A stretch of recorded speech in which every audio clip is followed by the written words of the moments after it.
హరి ఓం. పరమేశ్వర స్వరూపమైన సభకి నమస్కారం. పరమోత్కృష్టమైనటువంటి రోజు భీష్మ ఏకాదశి. మాఘమాసంలో వచ్చేటటువంటి శుక్లపక్షంలో వచ్చేటటువంటి ఏకాదశి. ఈనాడు భీష్ముడు పరమాత్మలో సాయుధ్యం పొందినటువంటి రోజు.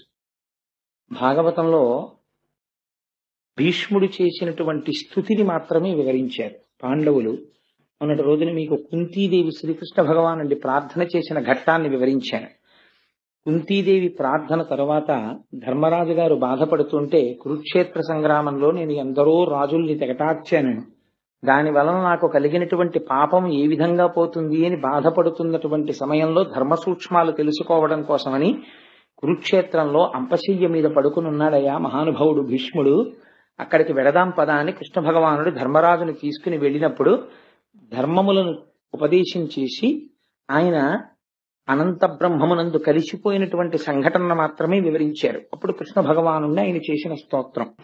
కానీ ఇవాళ భీష్మ ఏకాదశి పర్వదినాన్ని పురస్కరించుకుని నేను కించిత్తు స్వేచ్ఛ తీసుకుంటున్నాను. అందుచేత మహాభారతము, దేవీ భాగవతము, ఇతర గ్రంథాల్లో ఉండేటటువంటి భీష్ముని యొక్క చరిత్రని ఒక చోటికి క్రోడీకరించి దాన్ని ఒక్కసారి ఆవిష్కరించే ప్రయత్నం చేసి చిట్ట చివర భీష్మ స్థుతిలోకి వచ్చేస్తాను.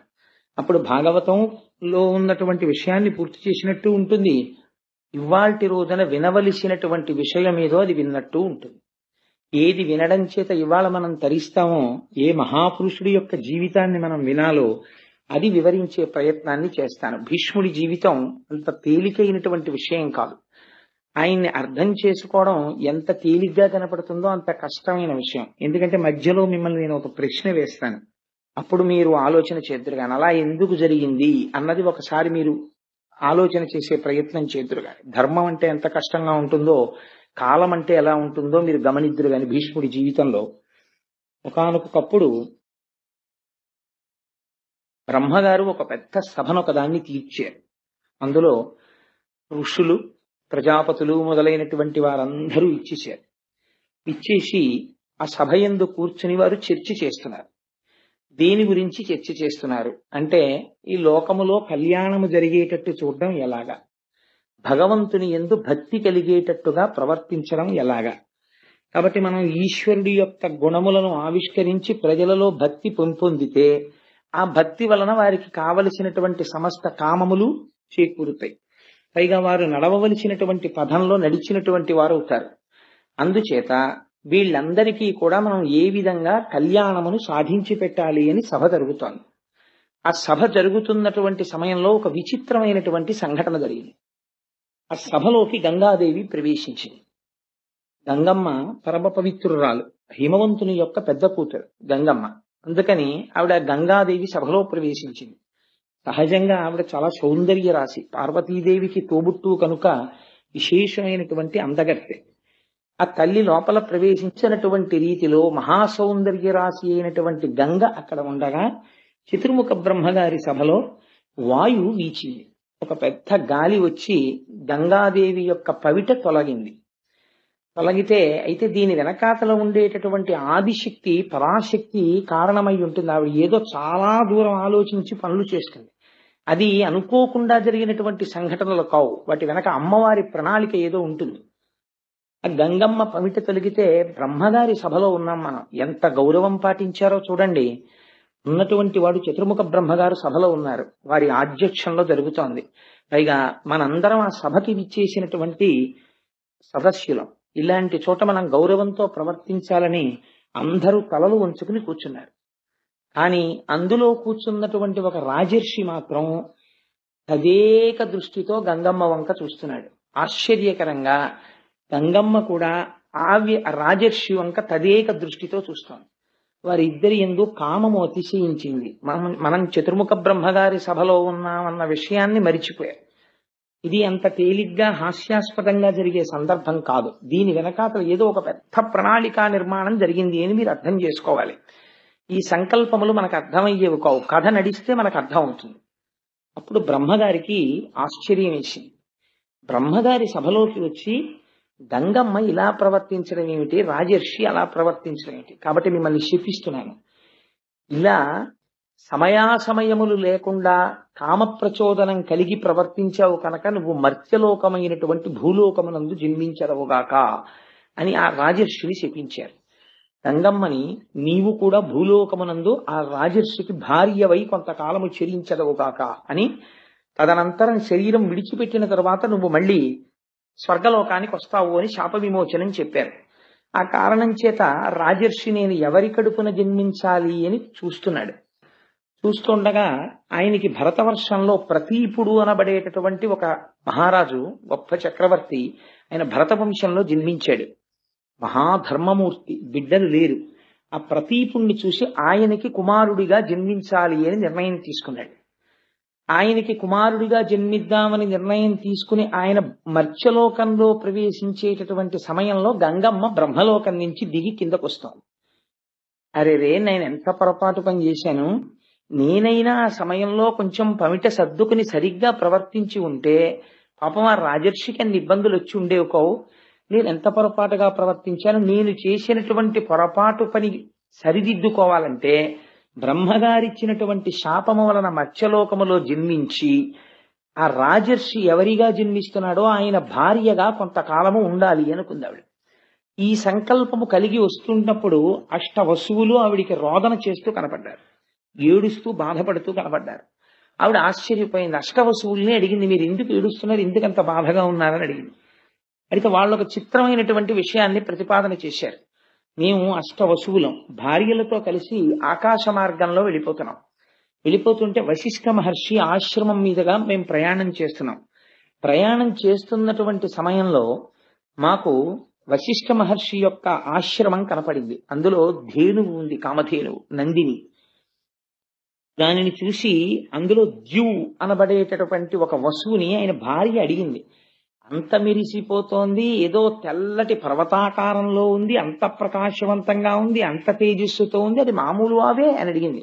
అయితే ఆయన అన్నాడు, కాదు కాదు, దాన్ని కామధేను అంటారు, దాన్ని పాలు తాగితే ఎటువంటి కోరికైనా తీరుతుంది అన్నారు. అంటే ఆ ద్యూ అనబడేటటువంటి వసువు యొక్క భార్య ఆవిడంది, నాకు ఒక స్నేహితురాలుంది, ఆవిడ పేరు ఉసీనరా. ఆ ఉసీనరా అనబడేటటువంటి స్నేహితురాలు కొంచెం రోగగ్రస్త అయి వృద్ధాప్యాన్ని పొందింది. ఆవిడికి మళ్ళీ యవ్వనం వస్తే మాతో పాటు సంతోషంగా గడుపుతుంది. అందుకని మనం ఈ కామధేనువుని అపహరిద్దాం. ఎలాగో లేడు కదా వశిష్ఠుడు ఆశ్రమంలో, అపహరించి తీసుకుని వెళ్లి ఈ కామధేనువు యొక్క పాలు ఉసీనరాకి పట్టిద్దామని. భార్య మాట కాదనలేక మిగిలినటువంటి వసువులతో కలిసి ద్యూ ఆ కామధేనువుని అపహరించాడు. అపహరించి తీసుకుని వెళ్ళిపోయాడు. వశిష్ఠ మహర్షి మరునాడు పూజ కోసమని, సాయంకాలం అగ్నికార్యం కోసమని దర్భలు మొదలైనవి సేకరించడానికని వెళ్లారు. వారు తిరిగి వచ్చి ఆశ్రమంలో చూశారు, నందినీ ధేనువు కనపడలేదు. అంతటా వెతికి ఒక్కసారి తపోనిష్టలో కూర్చుని ఆచమనం చేసి దివ్య దృష్టితో చూశారు. అష్టవసువులు అపహరించడం తెలిసింది. తెలిసి వెంటనే శపించారు. బ్రహ్మర్షి లేని సమయం చూసి నందినీ ధేనువుని అపహరించారు కనుక మీరు భూలోకమునందు జన్మించెదరుగాక అని. ఈ అష్టవసువులకి వార్త తెలిసి పరుగున వచ్చి వశిష్ఠ మహర్షి యొక్క పాదాల మీద పడ్డారు. మహాప్రభో, మీరు మాకు దారుణమైన శాపాన్ని అనుగ్రహించారు. ఇప్పుడు మేము భూలోకంలో జన్మిస్తే చాలా ఇబ్బందులకి గురైపోతాం. మీరు మా యందు అనుగ్రహించి మాకు శాపానుగ్రహాన్ని తగ్గించేటటువంటి ప్రయత్నం చెయ్యండి అన్నారు. అంటే ఆయన అన్నారు, మీరు 80 వసువులు, 80లో 7 యందు పాపము యొక్క తీవ్రత తక్కువగా ఉన్నది. మీరు కేవలం ద్యువుకి సహకరించారు, కానీ అసలు అపహరించడానికి ప్రధానమైన కారణము ద్యువు. అందుచేత మీరు 7 పుట్టినటువంటి వెంటనే మరణిస్తారు. కాబట్టి నరుడిగా జన్మిస్తారు, కానీ జన్మించినటువంటి కొద్ది గంటలలో శరీరాన్ని వదిలిపెట్టేసి మళ్ళీ వసువులు అయిపోతారు. కానీ ప్రధాన పాత్ర పోషించినటువంటి ద్యువు మాత్రం పరాక్రమవంతుడై కని విని ఎరగనటువంటి చరిత్ర సృష్టించి భూలోకమునందు కొంతకాలముండి తరువాత తిరిగి బ్రహ్మైక్యమును పొందుతాడు. అందుకని ద్యువు మాత్రం కొంతకాలము లోకమునందు ఉండవలసినదే అని ఆయన శాప విమోచనాన్ని కటాక్షిస్తే ఆ 80 ఇప్పుడు భూలోకంలో జన్మించాలి. అందుకని వాళ్ళు బాధపడుతూ వస్తున్నారు. గంగమ్మని చూసి అడిగారు, అమ్మా నువ్వెందుకు ఎడుతున్నావు భూలోకానికి అన్నారు. ఇదిగో జరిగినటువంటి విషయం ఇలా ఉంది, అందుచేత నేను ఆ రాజర్షి ఎక్కడ జన్మిస్తాడో అక్కడ ఆయనకి భార్యని కావాలని వెడుతున్నాను. అయితే అమ్మ మాకు ఒక ఉపకారం చేసి పెట్టు, నువ్వు ఎలాగో విడుతున్నావు కనుక నీ కడుపున మేము ఎనమండుగురం పుడతాం.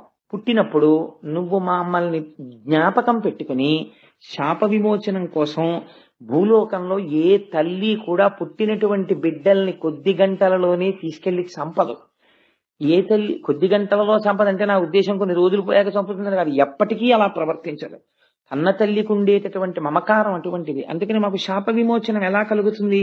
అందుకని మేము నీకు బిడ్డలుగా జన్మిస్తాం. నువ్వు మాయందు అనుగ్రహించి పుట్టినటువంటి వెంటనే మమ్మల్ని మళ్లీ తిరిగి మేము వసువుల యొక్క స్థానాన్ని అలంకరించడానికి వీలుగా ఆ శరీరం విడిచిపెట్టేటట్టుగా మమ్మల్ని కటాక్షించు అని. తప్పకుండా అలా చేస్తాను అంది. కాబట్టి వసువులు ఎదురు చూస్తున్నారు, గంగమ్మ ఎవరిని వివాహం చేసుకుంటుంది, ఆవిడ కడుపులోకి వద్దామని. ఇది జరిగితే గంగా తీరమునందు ప్రతీపుడనపడేటటువంటి భరతవంశంలో జన్మించిన చక్రవర్తి పుత్రార్థి అయి తపిస్తున్నాడే. ఆయనకి సామ్రాజ్యం ఉంది, సత్యం ఉంది, ధర్మం ఉంది, అన్ని ఉన్నాయి, అన్ని భోగాలు ఉన్నాయి, కానీ సంతానం లేదు. ఈశ్వరానుగ్రహాన్ని అపేక్షించి ఆయన గంగా తీరంలో కూర్చుని తపస్సు చేసుకుంటున్నాడు. గంగమ్మ చూసింది.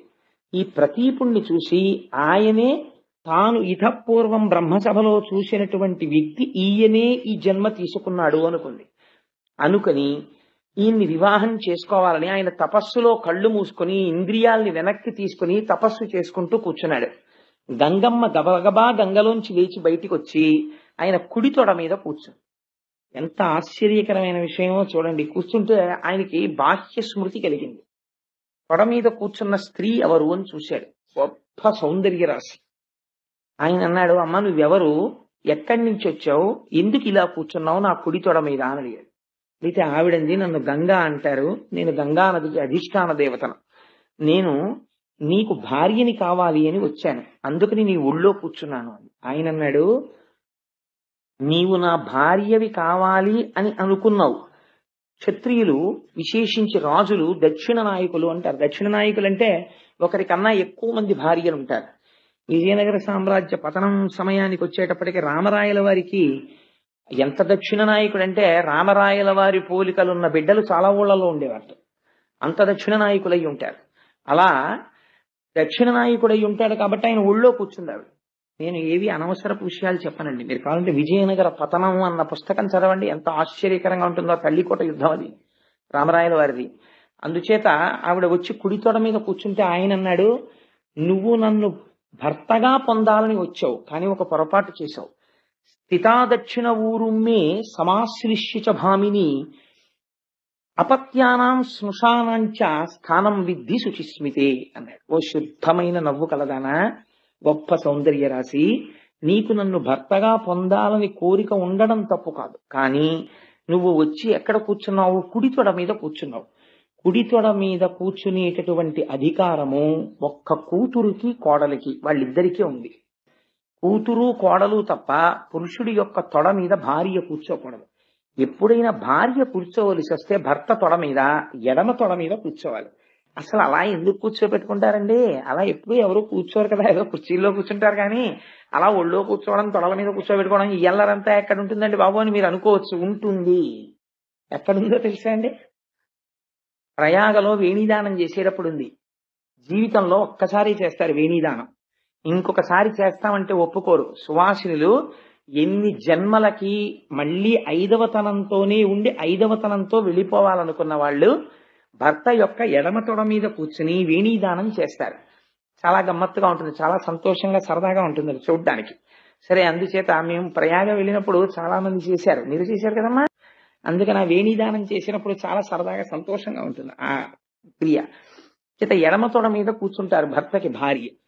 అందుకని నువ్వు వచ్చి నా కుడి తొడ మీద కూర్చున్నావు కాబట్టి ఇప్పుడు నువ్వెవరు, నా కోడలితోనన్నా సమానం, కూతురితోనన్నా సమానం. నిన్ను నా కూతురితో సమానం అనడానికి వీల్లేదు. ఎందుచేత వీల్లేదంటే నువ్వు నన్ను భర్తగా పొందాలని అనుకున్నావు కాబట్టి నీకు ఆ భావన నా యందు ఉన్నప్పుడు నిన్ను నేను కూతురని అనకూడదు. కాబట్టి నాతో సమానుడైన వాడెవరు, నా కొడుకు. ఆత్మావై పుత్రనామాసి, నా తేజస్సు నా కుమారుని యందు ఉంటుంది. అందుకని నీవు నన్ను భర్తగా పొందాలనుకున్నావు కాబట్టి నా కుమారుడికి భార్య అవుదువుగానివి. అప్పుడు నువ్వు కూర్చోవడం ధర్మబద్ధమైపోతుంది.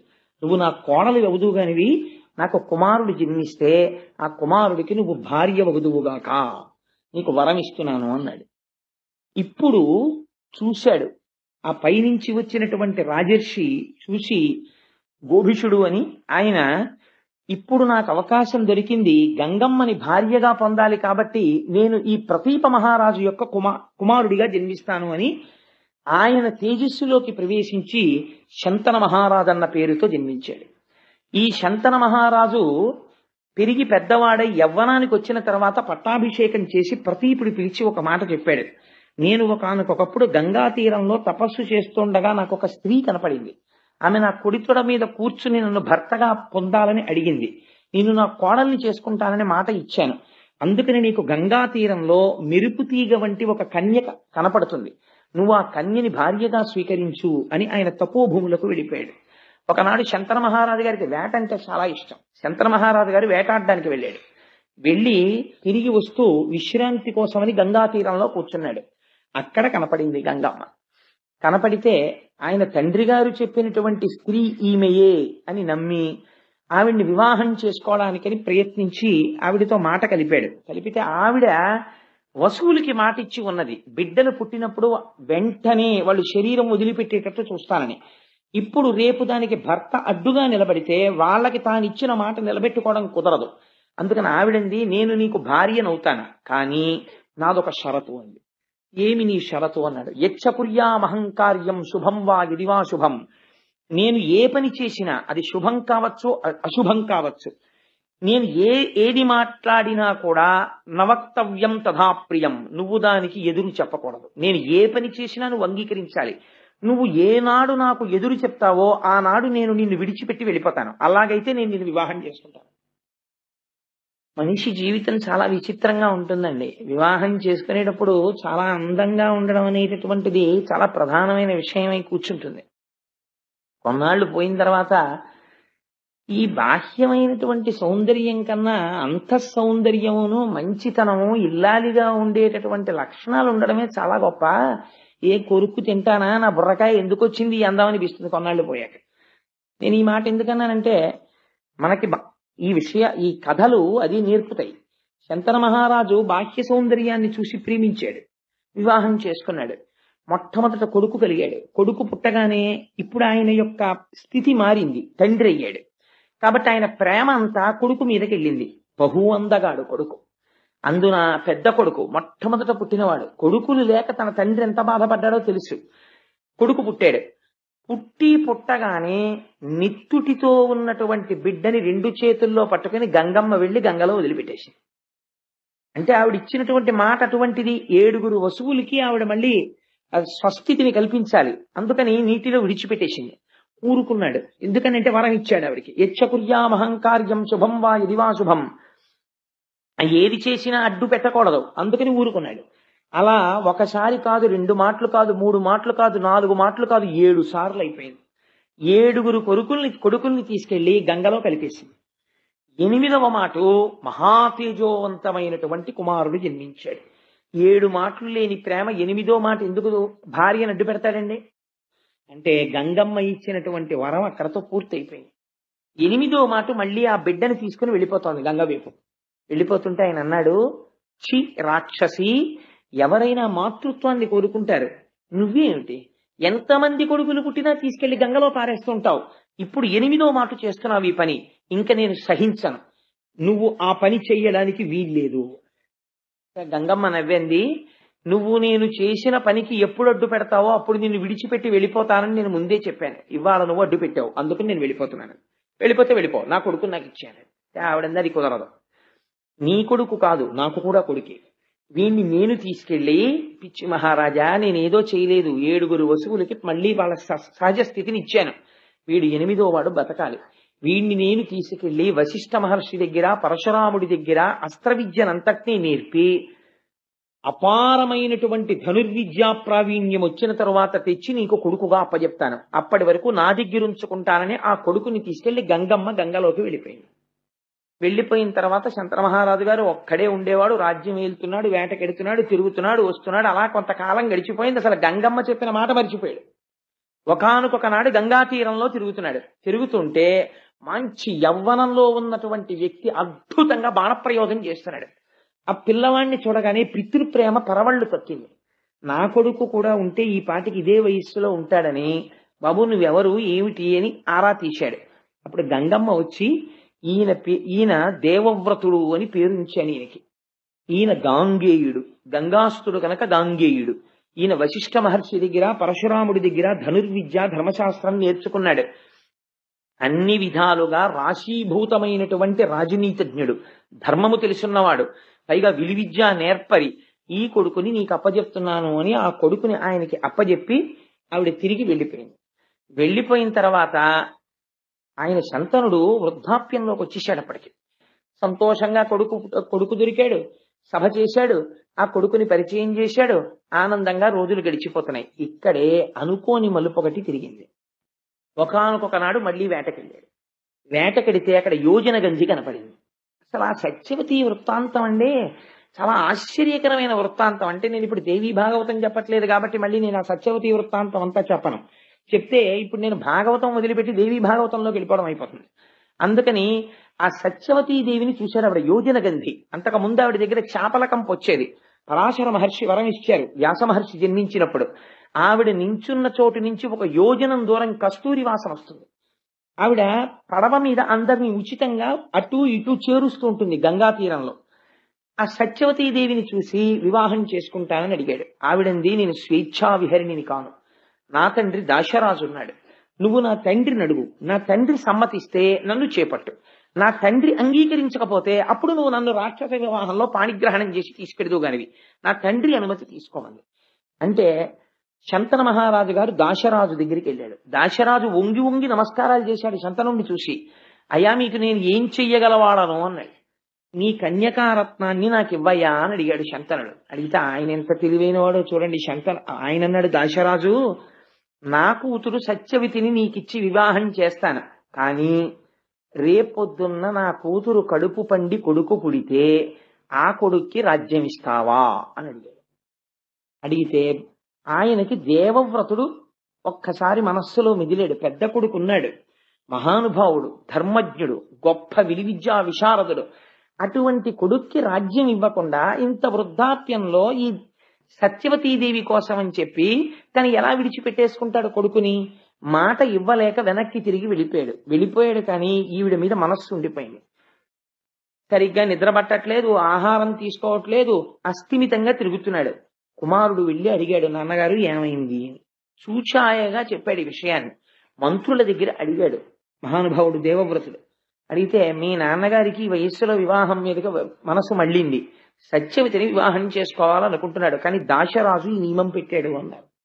అంటే దేవవ్రతుడు దాశరాజు దగ్గరికి వెళ్ళి అయ్యా మీ కుమార్తె అయినటువంటి సత్యవతీదేవిని మా తండ్రి గారికి ఇచ్చి వివాహం చేయండి అని అడిగాడు. అడిగితే దాశరాజు అన్నాడు, తప్పకుండా చేస్తాను, నాకు అభ్యంతరం లేదు, కానీ నా కుమార్తెకి పుట్టేటటువంటి కొడుక్కి శంతన మహారాజు గారి రాజ్యం వస్తుందా అన్నాడు.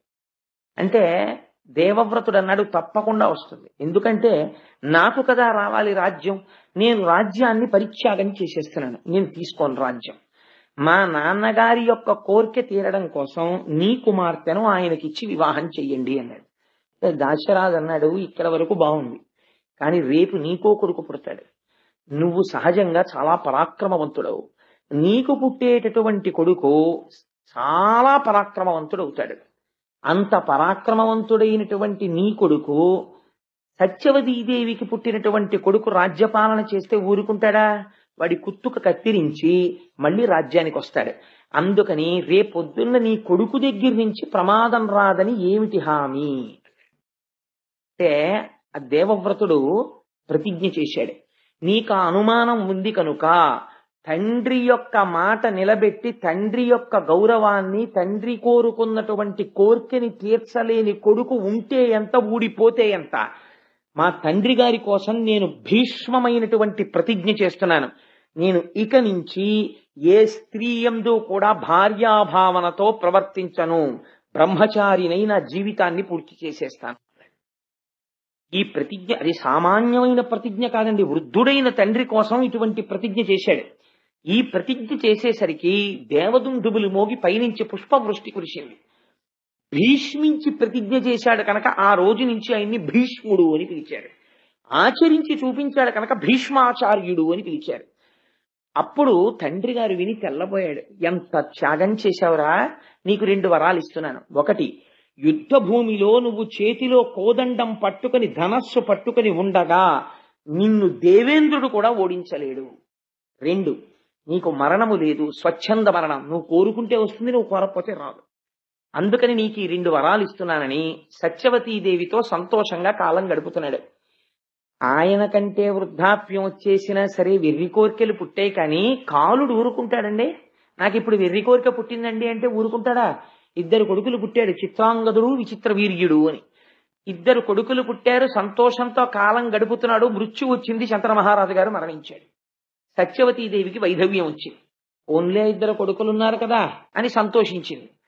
ఈ 2 కొడుకుల్లో పెద్దవాడైన చిత్రాంగదుడు ఒకసారి అరణ్యానికి వేటకెళ్ళాడు. వేటకెడితే చిత్రాంగదుడు అన్న పేరున్న గంధర్వుడు కనబడ్డాడు. ఆయన కర్మ కొద్ది. నువ్వన్నా చిత్రాంగదుడన్న పేరుతో ఉండాలి, నేనన్నా చిత్రాంగదుడన్న పేరుతో ఉండాలి. నువ్వు ఆ పేరు వదులుతావా, నాతో యుద్ధం చేస్తావా? యుద్ధం చేస్తే మన ఇద్దరిలో ఎవరు బతికితే వాళ్ళు ఒక్కడే చిత్రాంగదుడు ఉంటాడు, లేదా పేరు మార్చుకో వెళ్ళిపో అన్నాడు. నేను పేరు మార్చుకోవడం ఏమిటి, మన ఇద్దరం యుద్ధం చేస్తాం, ఎవరు ఉంటే వాళ్ళే చిత్రాంగదుడు అన్నాడు. ఆ చిత్రాంగదుడు గంధర్వుడు యుద్ధం చేశాడు. శంతన మహారాజు గారి యొక్క కుమారుడైన చిత్రాంగదుడు మరణించాడు యుద్ధంలో. ఇంకా విచిత్ర వీర్యుడు ఒక్కడే మిగిలాడు. ఎవరి కోసం ప్రతిజ్ఞ చేశాడు భీష్ముడు? ఏ శంతన మహారాజు గారి యొక్క సుఖం కోసం ప్రతిజ్ఞ చేశాడో ఆ శంతన మహారాజు వెళ్ళిపోయాడు. ఆ సత్యవతీదేవి వైధవ్యం పొందింది.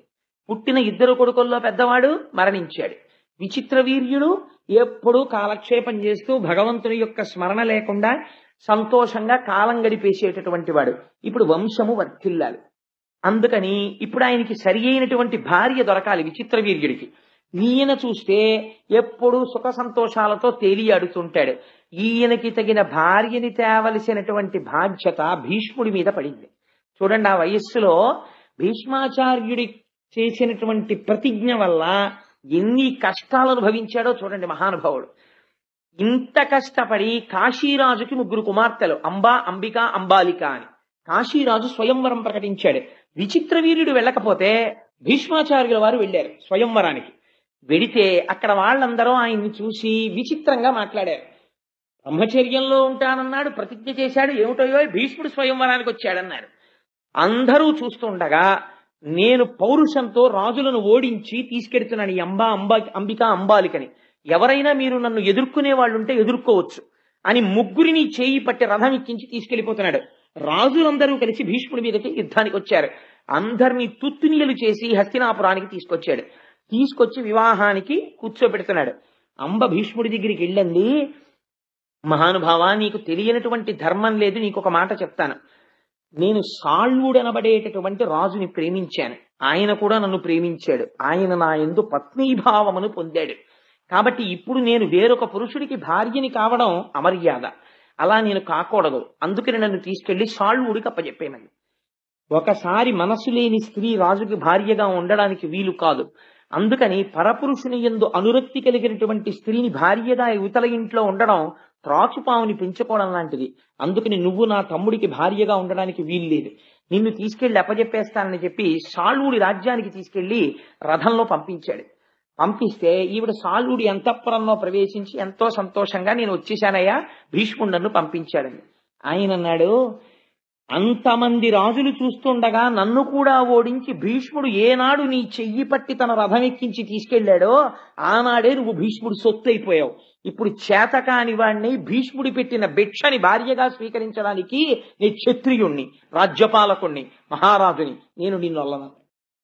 ఎవరు నిన్ను గెలుచుకున్నారో నువ్వు వాళ్ళకే సొత్తు అన్నాడు. ఆవిడ బాధపడుతూ ఒక ఆడదాని బాధ చరిత్రని ఎలా మారుస్తుందో చూడండి. అందుకే చాలా జాగ్రత్తగా ఉండు సుమా. స్త్రీల జోలికి వెళ్లి నిష్కారణంగా వాళ్ళ మనసు ఖేదపడేటట్టు ప్రవర్తించకు. ఆ స్త్రీ ఒక తపోవనానికి చేరి నేను తపస్సు చేసుకుంటాను, సన్యాసం ఇమ్మంది. అంటే ఋషులు అన్నారు, నువ్వు నిండు యవ్వనంలో ఉన్నావు, నువ్వు వచ్చి ఆశ్రమాల్లో కూర్చుంటే ఇక్కడ ఉన్న వాళ్ళ తపస్సులు పాడైపోతాయి, లేనిపోని గొడవలు వస్తాయి, అందుకని నువ్వు ఇక్కడ ఉండడానికి వీల్లేదమ్మా, ఇవాళ రాత్రికుండు, పైగా ఇప్పుడు సన్యాసం ఏమిటి, ఉంటే భర్త దగ్గర ఉండాలి, లేకపోతే తండ్రి గారి దగ్గర ఉండాలి. అందుకని నీ తండ్రి దగ్గరికి వెళ్ళిపోమన్నారు. నేను నా తండ్రి దగ్గరికి వెళ్ళనంది ఆవిడ. ఆవిడ అదృష్టం, మరునాడు పొద్దున్న వాళ్ళ తల్లి గారి తండ్రి గారు మాతామహుడు తాతగారు వచ్చాడు. ఆ తాతగారికి తన గోడు వెళ్ళబోసుకుంది. ఆయన అన్నాడు, నేను పరశురాముడికి చాలా అంతేవాసిని, పరశురాముడు భీష్ముడికి గురువు, అందుకని పరశురాముడితోటి భీష్ముడికి చెప్పిస్తాను అన్నాడు. ఈలోగా ఒక పరిచారికుడు వచ్చి, అయ్యా పరశురాముల వారు ఏం చేస్తున్నారన్నారు. పరశురాముడి దగ్గరికి వెళ్లి అంబ తన గోడు చెప్పుకుంది. చెప్పుకుంటే పరశురాముడు విని హృదయం కరిగిపోయి, రేపటి రోజున నేను నిన్ను తీసుకుని హస్తినాపురానికి వెడతాను, భీష్ముణ్ణి పిలిచి తను గెలుచుకున్నాడు కాబట్టి నిన్ను వివాహం చేసుకోమని చెప్తాను అని రథం ఎక్కించి హస్తినాపురానికి తీసుకెళ్లాడు. హస్తినాపురం బయట విడిది చేసి కబురు చేశాడు భీష్ముడికి. ఆయన వచ్చినటువంటి వాడు గురువు కనుక ఒక ఆవుని తీసుకుని వచ్చాడు. ఆవుని దానమిచ్చి నమస్కారం చేసి, మహాప్రభో మీరు రావడమే అదృష్టం, రాజ్యంలోకి ప్రవేశించండి అన్నాడు. అంటే ఆయన అన్నాడు, నేను నీ రాజధానిలోకి రావడానికి రాలేదు, నువ్వు ఓడించి తెచ్చినటువంటి కాంత అంబని భార్యగా స్వీకరించన్నాడు. అంటే ఆయన అన్నాడు, ఒకవేళ పంచతన్మాత్రలు తమ తమ విధులను నిర్వర్తించడం మానివేస్తే మానివేయవచ్చు, కానీ నేనొకసారి చేసిన ప్రతిజ్ఞ నుంచి మాత్రం వెనకడుగు వేసే సమస్య లేదు, అందుకని నేను మాత్రం భార్యగా స్వీకరించనన్నాడు. అయితే ఎవరి కోసం తెచ్చావో ఆ తమ్ముణ్ణి చేసుకోమనన్నాడు.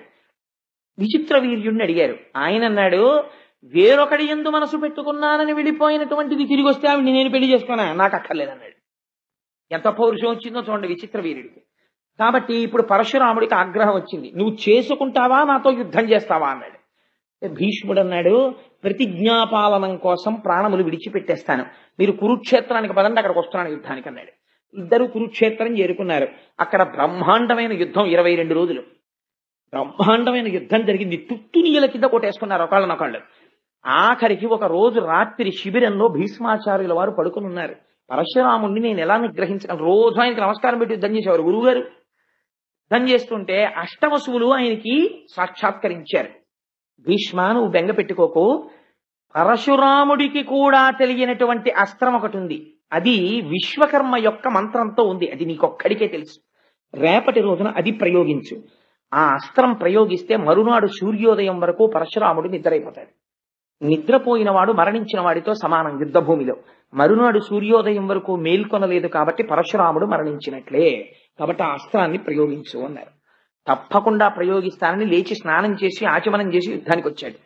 యుద్ధానికి వచ్చి పరశురాముడి మీద అస్త్ర ప్రయోగం చేద్దామని బాణాన్ని సంధించి మంత్రం చదువుతున్నాడు.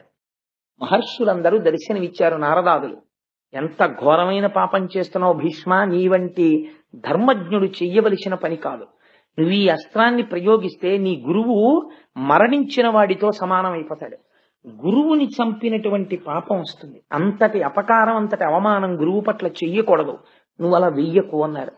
గురువుని అవమానించను అని ఆ అస్త్రాన్ని ఉపసంహారం చేసేసాడు. అదే సమయంలో జమదగ్ని మొదలైనటువంటి వాళ్ళు పరశురాముడి తండ్రి వాళ్ళు వచ్చారు. వచ్చి, నువ్వు కూడా బ్రాహ్మణుడవై నీ శిష్యుల మీద ఇంత బాణప్రయోగం చెయ్యకూడదు, ఆయన ధర్మానికి కట్టుబడ్డాడు, నువ్వు ఉపశాంతి వహించని పరశురాముడికి చెప్పారు. పరశురాముడు ఒక స్థితిలో భీష్ముడితో యుద్ధం చేస్తూ మోకాళ్ల మీద దొల్లి రథంలోంచి కింద పడిపోయాడు. అందుకని పరశురాముడు ఓటమిని అంగీకరించాడు భీష్ముడి చేతిలో. నేను ఓడిపోయినట్టే లెక్క, అంబా ఇంక నిన్ను నేను రక్షించలేను, నువ్వు ఎక్కడ రక్షణ దొరుకుతుందనుకుంటే అక్కడికి వెళ్ళిపోవచ్చు అన్నాడు. నీకు ఎవరి వలన వివాహం అవుతుందనుకుంటే వారిని ఆశ్రయించి అన్నాడు. ఆవిడంది, నాకు ఒక విషయం అర్థమైంది, పరశురాముడు 21 మాటలు భూమండలాన్ని చుట్టూ తిరిగి క్షత్రియుడన్న వాడినందరినీ తెగటార్చాడు, అటువంటి పరశురాముడిని ఓడించేశాడు ఈ భీష్ముడు. కాబట్టి భీష్ముడిని ఓడించేవాడు లేడు కాబట్టి నా పెళ్ళవదు కాబట్టి నేను ఒక్క ప్రతీకారం తీర్చుకుంటాను, ఈ భీష్ముడిని చంపుతాను, ఇదే నా ప్రతిజ్ఞ ఇవాళ నుంచి, ఇంకా నాకు వివాహం అక్కర్లేదు, భీష్ముడు ఎలా చనిపోతాడో ఇదొక్కటే నా కోరిక అని ఆవిడ తపస్సు చేయడం మొదలెట్టాయి. ఒక చోట అంటారు, ఆవిడ ముందు సుబ్రహ్మణ్యేశ్వర స్వామి వారి గురించి తపస్సు చేసి కందుడు ప్రత్యక్షం అయ్యాడు. ఏమి నీ కోరిక అన్నాడు. భీష్ముడిని నిగ్రహించాలని. అది నేను చెప్పలేను, భీష్ముడికి వరం ఉంది, చేతిలో ధనస్సు ఉండగా ఎవరు చంపలేరు, పైగా ధర్మజ్ఞుడు, అందుకని నీకు ఒక పుష్పమాలను ఇస్తాను, ఈ పుష్పమాల మెడలో వేసుకుని ఎవరు యుద్ధం చేస్తే వాళ్ళు భీష్ముడి మీద గెలుస్తారు అన్నారు. ఎందరో రాజుల్ని అడిగింది మెడలో ఈ పుష్పమాల వేసుకుని భీష్ముడితో యుద్ధం చేయమని. మహాధర్మాత్ముడైన భీష్ముడిని ఎందుకు సంహరించాలి, ఎందుకు యుద్ధం చేయాలి, మేము యుద్ధం చేయమన్నారు. ఈ మాల తీసుకెళ్లి ద్రుపదరాజు గారి ఇంటి రాజద్వారం మీద వేసి మళ్లీ తపస్సు చేసింది. ఈసారి రుద్రుడు ప్రత్యక్షమయ్యాడు. ఏం కావాలన్నాడు. అంటే భీష్ముణ్ణి సంహరించాలంది. నీకు ఈ జన్మలో ఆ కోరిక తీరదు, వచ్చే జన్మలో తీరుతుంది, కాబట్టి నీ శరీరం విడిచిపెట్టి వేరే జన్మ తీసుకోమన్నాడు. యోగాగ్నిలో శరీరం వదిలేసి మళ్లీ పుట్టింది. మళ్లీ పుట్టినప్పుడు ఆడదై పుట్టింది. మళ్లీ ఆడదై పుడితే భీష్ముడు యుద్ధం చేయడు, అందుకని మగవాడిగా మారాలి. మళ్లీ తపస్సు చేసింది. మళ్లీ తపస్సు చేసి మగవాడిగా మారింది, అందుకని శిఖండి. అందుకే ఎంతకి వదిలిపెట్టకుండా ప్రాణం తీసేస్తున్నారు అనుకోండి, అంటాం వీడెక్కడ దొరికాడు రా, నాకు శిఖండిలో దొరికాడు అంటాం. ఆ శిఖండి వెనక అంత కథ ఉంది. ఆ శిఖండి ద్రుపదుడికి కుమారుడిగా జన్మించాడు. ఆ ద్రుపదుడికి ఇంట్లో జన్మించి పెరిగి పెద్దవాడవుతున్నాడు. పాండవ పక్షంలోకి చేరాడు. మహానుభావుడు భీష్ముడికి ఎంత అగ్ని పరీక్షలు వచ్చాయో తెలుసా అండి జీవితంలో. ఇంత కష్టపడి విచిత్ర వీర్యుడికి అంబిక అంబాలికనిచ్చి వివాహం చేశాడు. ఇద్దరినీ వివాహం చేసిన తర్వాత విచిత్ర వీర్యుడికి క్షయవ్యాధి వచ్చి చచ్చిపోయాడు. చచ్చిపోతే అంబిక అంబాలిక విధవలైపోయారు. వంశం ఆగి. దాశరాజు ఏ సింహాసనం కోసమని సత్యవతీదేవికి పుట్టినటువంటి కొడుకులకి రాజ్యం ఇమ్మన్నాడో ఆ కొడుకులు ఇప్పుడు లేనే లేరు, మనవలు లేరు, ఆగిపోయింది. ఆగిపోతే ఆ సత్యవతీదేవే భీష్ముడిని పిలిచి భీష్మ, వంశం ఆగిపోయింది, యుగధర్మాన్ని అనుసరించి ఇది తప్పు కాదు. నా కోడళ్ళైనటువంటి అంబిక అంబాలికల యందు వాళ్ళు ఋతుస్నానము చేసిన తర్వాత నువ్వు సంగమిస్తే మళ్ళీ వంశము నిలబడుతుంది. వంశము కోసమని అలా సంగమించవచ్చు, దోషం లేదు. అందుకని నువ్వు సంగమించు అత్తగారి అనుగ్రహంతో ధర్మబద్ధమైతే అని అడిగింది ఆవిడ. అంటే దాని ఎందుండేటటువంటి ధర్మ సూక్ష్మం వేరు. ఇప్పుడు నేను దేవి భాగవతం మాట్లాడటలేదు కదా. 8 రకాల కొడుకులు ఉంటారు. ఆ కొడుకులు ఏమిటి, ఎలా వస్తారు, అది ఎలా ధర్మం అవుతుంది, ఇవన్నీ దేవి భాగవతం అయితే చెప్పాలి. ఇప్పుడు ఎందుకు ఆలరంతా నాకు. అందుకని ఈ మాట చెప్తే భీష్ముడు అన్నాడు, అమ్మా నేను ప్రతిజ్ఞ చేశాను ఆనాడే, నేను ఏ స్త్రీ ఎందు కూడా అలా ప్రవర్తించను, నేను బ్రహ్మచర్య నిష్ఠ ఎందు ఉన్నవాడను. అందుకని వంశము లేకపోతే నేనేమీ చెయ్యలేను, కానీ నేను మాత్రం అలా ప్రవర్తించను. దీనికి ఒక్క పరిష్కారం. ఎవరైనా బ్రహ్మజ్ఞాన సంపన్నుడై కేవలము వరకటాక్షము కోసమని సంగమించడము తప్ప శరీరమునందు అటువంటి కోరిక లేని ఒక బ్రాహ్మణుణ్ణి, ఒక బ్రహ్మజ్ఞానిని వేడుకో అన్నాడు. అంటే అప్పుడు వ్యాసుణ్ణి ప్రార్థన చేసింది. సరే, ఆ తర్వాత కథ మీకు తెలుసు. పాండవులు పుట్టడం, పాండురాజు గారు పుట్టడం, విదురుడు పుట్టడం, ధృతరాష్ట్రుడు పుట్టడం, దాసికి విదురుడు పుట్టడం, అలా వాళ్ళు ముగ్గురు పుట్టడం. తర్వాత కథ నడిచింది. ఆ తర్వాత ఎక్కడికి వచ్చేసింది, ఇన్ని తరాలు మారిపోతున్నాయి. ధృతరాష్ట్రుడు పుట్టాడు, పాండురాజు పుట్టాడు, పాండురాజు మళ్ళీ మరణించాడు, పాండురాజు యొక్క పిల్లలు పుట్టేశారు పాండవులు. ధృతరాష్ట్రుడికి దుర్యోధనాదులు జన్మించారు. ఇంతమందిని సాకుతూ తాతగారై గడ్డాలు నిలిచిపోయి జుత్తు నిలిచిపోయి మహాధర్మజ్ఞుడై మహానుభావుడు వీళ్ళందరికీ విలువిద్య నేర్పించి ద్రోణాచార్యుల్ని గురువుగా పెట్టి అలా ఆ వంశాన్ని సాకుతూ నడిపిస్తూనే ఉన్నాడు భీష్ముడు మాత్రం. ఆయన కళ్ళ ముందే బ్రహ్మాండమైనటువంటి కలహం బయలుదేరింది, కౌరవులకు పాండవులకు. కౌరవులు అనడానికి కూడా వీల్లేదు, ఎందుకంటే పాండవులు కూడా కౌరవులే, భీష్ముడు కూడా కౌరవుల్లో వాడే, కురుచక్రవర్తి యొక్క సంతానం. అందుకని పాండురాజు యొక్క పుత్రులకు ధృతరాష్ట్రుని యొక్క పుత్రులకు కలహం బయలుదేరింది. బయలుదేరినప్పుడు ఇంత ధర్మజ్ఞుడైనటువంటి భీష్ముడు, ఇంత ధర్మం తెలుసున్న భీష్ముడు కురుక్షేత్ర సంగ్రామం జరిగినప్పుడు మాత్రం పాండవ పక్షమునకు వెళ్ళలేదు. కౌరవ పక్షంలో, దుర్యోధనుడి యొక్క పక్షంలో ఉండిపోయాడు. అలా ఎందుకు ఉండిపోవలసి వచ్చింది? నిజంగా భీష్ముడే కానీ ఒకవేళ పాండవ పక్షంలోకి వెళ్ళిపోతున్నాను అని అన్నాడు అనుకోండి, అసలు కురుక్షేత్ర యుద్ధం లేదు కదండి. దుర్యోధనుడు ఎవరిని చూసుకుని దిగాడు? ఇద్దరిని చూసుకుని దిగాడు. ఒకటి భీష్ముడు, 2 కర్ణుడు. వీళ్ళిద్దరికీ సంవాదం వచ్చింది సర్వసైన్యాధిపత్యం ఇచ్చేటప్పుడు. భీష్ముడు బతికున్నంత కాలం నేను అసలు యుద్ధభూమికి రానన్నాడు కర్ణుడు. అక్కడే అమంగళం. కాబట్టి ఏమైపోయింది, భీష్ముడిని చూసుకుని యుద్ధానికి వెళ్ళాడు. అటువంటి భీష్ముడు పాండవుల వైపుకి వెళ్ళిపోయాడు అనుకోండి, ఎన్నో మాటలు ధర్మం చెప్పాడు. మహానుభావుడయ్యా, అర్జునుణ్ణి ఎవరు గెలవలేరు, పాండవుల పట్ల ధర్మం ఉంది, వాళ్ళు నెగ్గుతారని చెప్పాడు. అటువంటి భీష్ముణ్ణి దుర్యోధనుడు పట్టుకుని వేలాడవలసినటువంటి అవకాశం ఇవ్వకుండా పాండవ పక్షానికి వెళ్ళిపోయి ఉంటే అసలు కురుక్షేత్రం జరిగేది కాదు కదా. భీష్ముడు ఎందుకు వెళ్ళలేదు? ఒకటవ ప్రశ్న. 2, అట్లాంటి భీష్ముణ్ణి అలాగ ముళ్ళపంది ఎలా అయితే ముళ్ళతో ఉంటుందో అలా అంగుళం మాత్రం చోటు లేకుండా అన్ని బాణాలతో కృష్ణుడు ఎందుకు కొట్టించాడు? ఎందుకంటే భీష్మంచ ద్రోణంచ జయద్రథంచ అని గీతలో చెప్పాడు. నేనే సంహరిస్తున్నానని చెప్పాడు. భీష్ముణ్ణి అన్ని బాణాలతో ఎందుకు కొట్టాడు? ఈ రెండు భీష్మాచార్యుల వారి జీవితానికి సంబంధించి చాలా గహనమైనటువంటి ప్రశ్నలు. అలా కొట్టడానికి ఒక కారణం ఉంది. నేను దేనికైనా సరే ప్రపంచంలో ఆలంబనం ఏమిటో తెలుసా అండి? ధర్మమే. భీష్ముడు తన జీవితం మొత్తం మీద ఒక్కసారి ధర్మం తప్పాడు. అది కూడా పూర్తిగా ధర్మం తప్పాడు అని చెప్పడం కూడా కుదరదు. ధర్మం తప్పాడా తప్పలేదా అని చెప్పడానికి వీలు లేని రీతిలో ఒకసారి మాట్లాడాడు. ఎప్పుడు మాట్లాడాడు అంటే, ధర్మరాజు గారికి శకునికి ద్యూత క్రీడ జరుగుతోంది. జరుగుతున్నప్పుడు శకుని మధువుని సేవించి ఉండడంలో మరిచిపోయాడు. మరిచిపోయి ముందు ధర్మరాజుని ఒడ్డాడు. ధర్మరాజుని నిన్ను నువ్వు పణంగా పెట్టుకో అన్న తర్వాత ధర్మరాజు ఓడిపోయాడు. ఓడిపోయాక గుర్తొచ్చింది శకునికి, నీ భార్య ఉంది కదా ద్రౌపది, ఆవిడ్ని ఒడ్డు అన్నాడు. అప్పటికే ధర్మరాజు శకునికి దాస్యంలోకి వెళ్ళిపోయాడు. వెళ్ళిపోయిన ధర్మరాజు వడ్డమన్న శకునికి వెడుతుంది కానీ దోషం ఒడ్డిన నాకు పట్టదని చెప్పి ఇప్పుడు నాకు శకుని యజమాని, నేను ఆయనకి దోషుణ్ణి, దోషం ఆయనకి ఎడుతుందని ద్రౌపదిని ఒడ్డాడు. ఒడ్డి మళ్ళీ ఓడిపోయాడు. ఓడిపోతే దుశ్శాసనుడు రజస్వల అయినటువంటి ద్రౌపదీదేవిని సభలోకి ఈడ్చుకొచ్చి ఒలువలు ఊడ్చాడు. ఊడిస్తుంటే ఆవిడ ఒక ప్రశ్న వేసింది పేర్లు చెప్పి, ఈ సభలో భీష్మద్రోణులు ఉన్నారు, వాళ్ళకి ధర్మం తెలుసు, నన్నోడి తన్నోడెనా తన్నోడి నన్నోడెనా ధర్మం చెప్పమని అడిగాడు. భీష్ముడు పెద్ద సంకటంలో పడ్డాడు. భీష్ముడు నోరు విప్పి మాట్లాడి, ధర్మరాజు చేసినది దోషమే, ఓడిపోయిన ధర్మరాజుకి ద్రౌపదిని ఒడ్డేటటువంటి అధికారము లేదు అని అంటే వెంటనే ద్రౌపదీదేవి మహాపతివ్రత, ఆవిడ శపిస్తే కౌరవులు ధృతరాష్ట్రుని యొక్క సంతానమంతా నశించిపోతారు.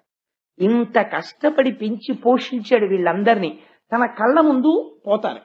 అందుకని పోని చెప్పకుండా ఉందామంటే ఎదురుగుండా ఒక మానవతి ఒక మహాపతివ్రతకి వలువలు ఉడుస్తున్నారు. కాబట్టి ఏం చెప్పాలో అర్థం కాలేదు. తెలిసి చెప్పాడా తెలియక చెప్పలేదా అన్నది తెలియకుండా ఒక మాట అని ఊరుకున్నాడు. ధర్మరాజంతటి వాడే నేను ఓడిపోయానని ఒక మాట అన్నాడు. ఈ స్థితిలో ఏది ధర్మము అన్నది చెప్పడం కొంచెం కష్టం ద్రౌపది అన్నాడు. అలా ధర్మము తెలిసి చెప్పకపోవడం కూడా ధర్మాచరణమునందు వైక్లభ్యమే. ఈ దోషమునకు కొట్టవలసి వచ్చింది. అందుకని బాణాలతో కొట్టారు. ధర్మాచరణం అంటే ఎంత గహనంగా ఎంత కష్టంగా ఉంటుందో చూడండి. ఇంతటి మహానుభావుడు యుద్ధానికి వచ్చాడు కురుక్షేత్రంలో. వస్తే దుర్యోధనుడితో ఒక మాట చెప్పాడు, నువ్వు పాండవుల వైపు ఉన్నటువంటి వాళ్ళల్లో ఎవరినైనా సరే అడుగు, తలకాయ తీసేస్తాను, పాండవుల జోలికి మాత్రం నేను వెళ్ళనన్నాడు. యుద్ధభూమికి వచ్చిన తరువాత భీష్ముడు సర్వసైన్యాధిపతిగా నిలబడితే ధర్మరాజు గారు కవచం విప్పేసి పాదుకలు విప్పేసి కాలినడకన వెళ్లి పితామహాన్ నమస్కరించాడు. తాత, నువ్వు పెంచి పెద్ద చేసిన వాళ్ళం, మాకు విజయం కలగాలని ఆశీర్వదించు అన్నాడు. అంటే భీష్ముడు అన్నాడు, నువ్వు ఇలా వచ్చి ఉండకపోతే నేను శపించి ఉండేవాణ్ణి. నీ గౌరవానికి పొంగిపోయాను. ఎంతటి వాడండి అప్పటికి మహానుభావుడు, వృద్ధుడైపోయాడు. చర్మం అంతా ముడతలు పడిపోయింది, జుత్తు నెరిసిపోయింది. తన కళ్ళ ముందు తన వాళ్ళు దెబ్బలాడుకుంటున్నారు, తనే సర్వసైన్యాధిపతి అయి నిలబడ్డాడు. మీ 5గురు జోలికి రాను కానీ అంటే ఆయన అన్నాడు, తాత నువ్వు రావక్కర్లేదు, కానీ నీకు స్వచ్ఛంద మరణం వరం ఉంది. యుద్ధంలో నువ్వు ధనస్సు పట్టగా ఎవరూ కొట్టలేరు, నువ్వు యుద్ధంలో ఉంటే ఎలాగ తాత అని చేతులు నలిమేడు. ఇప్పుడు ఆ విషయం అడక్కు, కొన్నాళ్లు పోయాక కనపడ చూద్దాం వెళ్ళండి. మా యోగక్షేమాలు మాత్రం దృష్టిలో పెట్టుకో తాత అని వెళ్ళిపోయాడు ధర్మరాజు. వెళ్ళిపోతే రోజు యుద్ధం చేసేవాడు, ఇంటికి వచ్చేవాడు. దుర్యోధనుడు వచ్చి సూటి పోటీ మాటలు ములుకులతో పొడిచినట్టు మాట్లాడేవాడు భీష్ముణ్ణి. అంత గొప్పవాడివని యుద్ధంలో దిగాను, ఎంతమందిని చంపావు, ఏం చేశావు, నువ్వు తలుచుకుంటే అర్జునుడిని చంపలేవా, నువ్వు కావాలని వెనకేసుకొస్తున్నావు, నువ్వు పాండవ పక్షపాతివి అని పాపం ఆ వయస్సులో అన్ని మాటలు పడుకుని ఒక రోజు 9వ రోజు అనుకుంటాను కురుక్షేత్రంలో, దుర్యోధన ఇవాళ భీష్ముడంటే ఏమిటో చూద్దుగాలి యుద్ధంలో, ఇవాళ చూపిస్తాను భీష్ముడంటే ఏమిటో అన్నాడు. మండలాకారమైన ధనస్సుని పట్టుకున్నాడు. ఇలా పట్టుకోవడం మానేసి ఇలా పట్టుకున్నాడు ధనస్సు అర్ధచంద్రాకారంగా. ఆ రోజు భీష్ముడు వేసిన బాణాలు కనపడ్డాయి తప్ప భీష్ముడు కనపడలేదు. కొన్ని వేల మందిని తెగటార్చేశాడు. కురుక్షేత్రం అంతా ఎక్కడ చూసినా తెగిపోయిన కాళ్ళు, చేతులు, ఏనుగులు. భీష్మపర్వం చదవాలి. పడిపోతే పాండవులు గజ గజ గజ గజ గజ గజ వణికిపోయారు. అర్జునుడిని పంపించారు భీష్ముడి మీద యుద్ధానికి. పంపిస్తే అర్జునుడు యుద్ధానికి వచ్చాడు. వస్తే ఆ రోజున భీష్ముడు చేశాడు యుద్ధం. గమ్మత్తైన ప్రతిజ్ఞ చేశాడు. సర్వసైన్యాధిపత్యంలోకి వెళ్లి తీసుకున్నాడు. తీసుకుని ఆయనకి అభిషేకం చేశారు సర్వసైన్యాధిపతిగా. చేస్తే దూతలు వచ్చి చెప్పారు, కృష్ణ పరమాత్మ ప్రతిజ్ఞ చేశారు, అర్జునుడికి సారథ్యం చేస్తాట, చేత్తో ధనస్సు పట్టుకోట, ఏ విధమైనటువంటి అస్త్రశస్త్రములను పట్టను అని ప్రతిజ్ఞ చేశాడన్నాడు. భీష్ముడు అన్నాడు, నేను ప్రతిజ్ఞ చేస్తున్నాను సర్వసైన్యాధికారిగా, కృష్ణుడి చేత అస్త్రం పట్టిస్తానన్నాడు. కృష్ణుడు పరమాత్మ అని భీష్ముడికి తెలుసు. అటువంటి కృష్ణుడితో అస్త్రం పట్టిస్తానన్నాడు. పట్టను అని కృష్ణుడు అన్నాడు. ఇప్పుడు ఈశ్వరుడి ప్రతిజ్ఞ నెరవేరుతుందా, భక్తుడి ప్రతిజ్ఞ నెరవేరుతుందా? ఆ రోజు అర్జునుడు ఎదురొస్తే కొట్టాడు బాణాలు. భీష్మాచార్యుల వారు ఎన్ని ధనస్సులు తీసుకున్నా విరిగిపోయాయి. ఇంత సవ్య సాక్షి, ఇంత కవ్వడి. కొట్టిన బాణాలకి కృష్ణ పరమాత్మ కవచం పిట్లిపోయి మోదుగ చెట్టును కొట్టినట్టు కొట్టేశాడు కృష్ణుణ్ణి. వెనక్కి తిరిగి చూశాడు, నెత్తురు ఏరుల కింద పారిపోతోంది అర్జునుడి శరీరంలోంచి. కృష్ణుడు ప్రతిజ్ఞ మర్చిపోయి ఒక్కసారి చక్రం పట్టుకుని దూకేశాడు, సంప్రాతన పారేస్తాను భీష్ముడిని. అప్పుడు భీష్ముడు కోదండాన్ని పక్కన పెట్టి నమస్కరించాడు. చూసావా, లొంగిపోయావు, నిన్ను నమ్ముకున్న భక్తుడి కోసం ధనస్సు పక్కన పెట్టేశావు అని నమస్కరించాడు. 10 రోజుల యుద్ధం పూర్తయిపోయిన తర్వాత ధర్మరాజు గారు కృష్ణుణ్ణి పిలిచి అన్నాడు, పితామహుడు యుద్ధం చేస్తుంటే ఇంకా యుద్ధం చెయ్యలేం, ఆయన సామాన్యుడు కాడు, అరివీర భయంకరుడు, ఎలా ఆయన్ని యుద్ధం నుంచి ఆపడం అని అడిగితే కృష్ణ పరమాత్మ అన్నారు, దీనికి ఒక్కటే పరిష్కారం, నువ్వు చెప్పులు విప్పేసి కవచం తీసేసి శిరస్త్రాణం తీసేసి 5 పాండవులు నేను కలిసి భీష్ముడి శిబిరానికి వెళ్లి నమస్కారం చేసి ఆయన్ని అడుగుదామన్నారు. సరే పదండి అన్నారు. ఎంత ఆశ్చర్యం చూడండి, ఏ మనవడు అడగకూడని ప్రశ్న. ధర్మరాజు గారు వెళ్ళి నమస్కారం చేస్తే ఒక్క మీకు సమర్థిస్తూ యుద్ధం చేయమని అడగడం తప్ప ఇంకేదైనా కోరుకో, ఇంత రాత్రి వేళ పాదచారి అయి ఎందుకు వచ్చావు ధర్మజా అని అడిగాడు. తాత ఇలా అడిగానని ఏమనుకోవద్దు, నువ్వు అసలు ఎలా చచ్చిపోతావు తాత అని అడిగాడు. ఎంత దారుణమైన మాట అండి ప్రపంచంలో ఇది. అసలు తాత నువ్వు ఎలా మరణిస్తావు అని అడిగాడు. అడిగితే అప్పుడు నవ్వి అన్నాడు, నా చేతిలో ధనస్సు ఉన్నంత కాలం నేను మరణించను. మనవడి యొక్క ప్రజ్ఞ చూసి పొంగిపోయాను అర్జునుడు వేసిన బాణాలకి. నా ధనస్సు పక్కన పెట్టాలంటే కొన్ని సందర్భాల్లోనే పెడతాను. రథం మీద స్త్రీ వచ్చి బాణం వేస్తే నేను ధనస్సు పక్కన పెట్టేస్తాను. ఎవరిదైనా పతాకం కిందకి జారిపోతే నేను యుద్ధం చేయను. వెన్నిచ్చి పారిపోతుంటే యుద్ధం చేయను. ఆడదిగా పుట్టి మగవాడిగా మారినటువంటి వాడు యుద్ధానికి వస్తే యుద్ధం చేయను. ఇందులో స్త్రీని పట్టుకుని యుద్ధానికి వచ్చేంత అవలక్షణం మీ దగ్గర లేదు. మీరు నాకు వెన్నిచ్చి చూపించి పారిపోరు, మీలో ఎవరి పతాకం కిందకి జారిపోదు. కాబట్టి మీకున్న అవకాశం ఒక్కటే, మీ పక్షంలో నా మరణం కోసం తపస్సు చేసిన శిఖండి ఉన్నాడు. ఆ శిఖండిని అర్జునుడి రథానికి ముందు నించోపెట్టండి. నించోపెడితే శిఖండి బాణాలు వేస్తే నేను ధనస్సు పక్కన పెట్టేస్తాను. ధనస్సు పక్కన పెట్టేశాను కాబట్టి నేను మళ్ళీ బాణం వెయ్యను కాబట్టి వెనక నుంచి అర్జునుడితో బాణ పరంపర కురిపించి నా శరీరాన్ని డుల్లగొట్టేయండి అన్నాడు. అలాగే తాత అని వెళ్ళిపోయాడు. వెళ్ళిపోతే ఏడ్చాడండి అర్జునుడి శిబిరంలో. మహానుభావుడు తండ్రి లేక మేము ఏడుస్తుంటే ఆ రోజుల్లో మాకు నాన్న అని ఎవరిని పిలవాలో తెలియక మా పట్ల అంత ప్రేమతో ఉన్న భీష్ముడి దగ్గరికి వెళ్ళి కౌరవులు మమ్మల్ని బాధ పెడుతుంటే నాన్న అని తెలియక మేము పిలిస్తే నేను నాన్నని కాను నాన్న తాతని అని ఆయన ఒడిలో కూర్చోపెట్టుకుని మాకు గోరు ముద్దలు తినిపించాడు. మమ్మల్ని పెంచి పెద్ద చేశాడు. సర్వకాలముల యందు మా ఉన్నతిని కోరాడు. మాకు ఆశీర్వచనం చేశాడు. మాకు విలువిద్య నేర్పాడు. మాకు ద్రోణుణ్ణి గురువుగా పెట్టాడు. అంతటి మహాపురుషుడు ఇవాళ వృద్ధుడైపోయాడు. తండ్రి కోసమని ప్రతిజ్ఞ చేశాడు. సర్వం త్యాగం చేసేశాడు. అంతటి ధర్మమూర్తి అయి తన వంశాన్ని చూసుకోవాలని ఇంతకాలం నిలబడిపోయాడు. అటువంటి వాణ్ణి సవ్యసాచినై గాంధీవం పట్టుకుని శిఖండిని అడ్డు పెట్టుకుని ఆయన మీద బాణపరంపర కొడుతుంటే ఆయన ఒంట్లోంచి నెత్తురు కారిపోతుంటే నే కొట్టగలనా అన్నయ్య అని అడిగాడు. కొట్టక తప్పదురా, కొట్టవలసిందే ధర్మం కోసం, కొట్టు తప్పదన్నాడు కృష్ణుడు. దానికి వచ్చారు. వచ్చిన తర్వాత శిఖండిని ఎదురుపెట్టి తీసుకొచ్చారు. తీసుకొస్తే ఆయన ధనస్సు పక్కన పెట్టేశాడు. పెట్టిన తర్వాత శిఖండి 100 బాణములు వేశాడు ఒకేసారి. ఎందుకంటే ఆయన ప్రతిజ్ఞ నెరవేరాలి. ఆయన యొక్క కవచం డుళ్ళిపోయి కింద పడిపోయింది. విప్పుకుని గుండెలు దొరికాయి. దొరకగానే అర్జునుడు ఆ రోజు కొట్టినటువంటి బాణ పరంపరకి బొట్టన వేలు ఇలా పెట్టి వేలి ముద్ర వేస్తాం చూడండి, అలా వేలి ముద్ర వెయ్యడానికి ఇలా బొట్టన వేలు పెట్టడానికి చోట్లేనన్ని బాణాలతో కొట్టాడు. కొడితే చుట్టూ బాణపంజరమే, మధ్యలో భీష్ముడు ఉన్నాడు. అన్ని వేపుల నుంచి నెత్తురు కారిపోతోంది. వీపు చూపించలేదు కాబట్టి ఒక్క తల వెనక తగలలేదు బాణాలు. ఒంటి నిండా బాణపంజరాలు కొట్టిన తర్వాత సూర్యుడు అస్తమిస్తున్నటువంటి సమయంలో రథం నుంచి డుళ్ళి కింద పడిపోయాడు. కింద పడిపోయినప్పుడు ఆయన శరీరం భూమికి తగలలేదు, బాణములతో పడిపోయి ఉండిపోయాడు. అప్పుడు పిలిచాడు. అందరూ పరుగు పరుగున వచ్చేశారు. యుద్ధం ఆపి భీష్ముడంతటి వాడు పడిపోయాడు. వాళ్ళని పడిపోతే అప్పుడు అడిగాడు, అయిపోయింది నా సమయం, స్వచ్ఛంద మరణాన్ని కోరాను. కానీ అప్పుడు గుసగుసలు వినపడ్డాయి. ఇంతటి భీష్ముడికి దక్షిణాయనంలో మరణమా? లేదు, నేను ఇంకా బ్రతికే ఉన్నాను.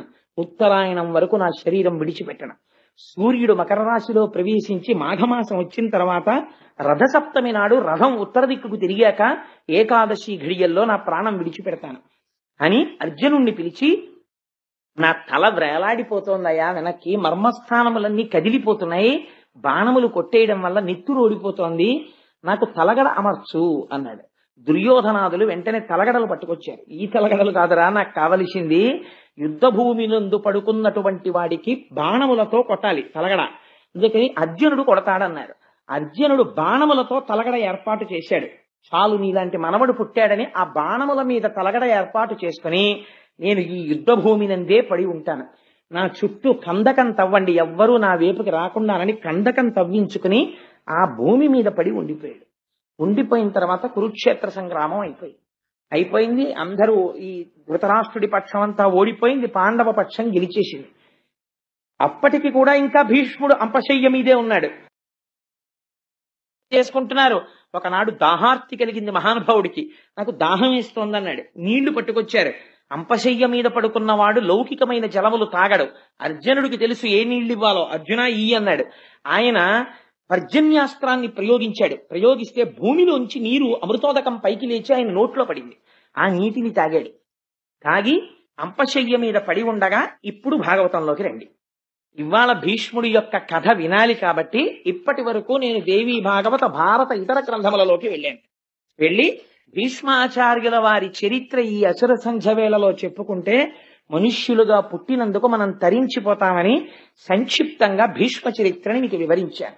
ఇప్పుడు ఆ భీష్మాచార్యుల వారు అంపశయ్య మీద పడి ఉండగా కృష్ణ భగవానుడు ఏకాదశి ఘడియలు దగ్గరికి వస్తున్నాయని ఆ ధర్మరాజుతో ఒక మాట చెప్పాడు. భీష్ముడు అక్కడ అంపశయ్య మీద ఉన్నాడు, నువ్వు బయలుదేరి వెళ్లి దర్శనం చేసుకుని ఆయన దగ్గర ధర్మాలు తెలుసుకో. అటువంటి మహాపురుషుడు వెళ్ళిపోతే మళ్ళీ ధర్మం చెప్పేవాడు లేడు. అంటే భారతంలో చెప్పారు తప్ప ఇక్కడ చెప్పలేదు ఆ ధర్మాలు. భాగవతంలో వెళ్లి ధర్మరాజాదులు ఆయనకి నమస్కరించి ఆయన దగ్గర అన్ని విన్నారు. విన్న తర్వాత భాగవతంలో మాత్రం వ్యాసుడు ఎక్కడి నుంచి మాట్లాడతాడంటే, ఉత్తరాగర్భం మీదకి అశ్వత్థామ బ్రహ్మాస్త్రాన్ని ప్రయోగిస్తే ఉత్తరాగర్భాన్ని కృష్ణుడు రక్షించాడు అన్న మాట విన్నాడు. ఉపపాండవులు సంహరింపబడ్డారు అశ్వత్థామ చేతిలో అన్న మాట విన్నాడు. విని భీష్ముడు కాలాన్ని ముందు స్తుతి చేస్తాడు.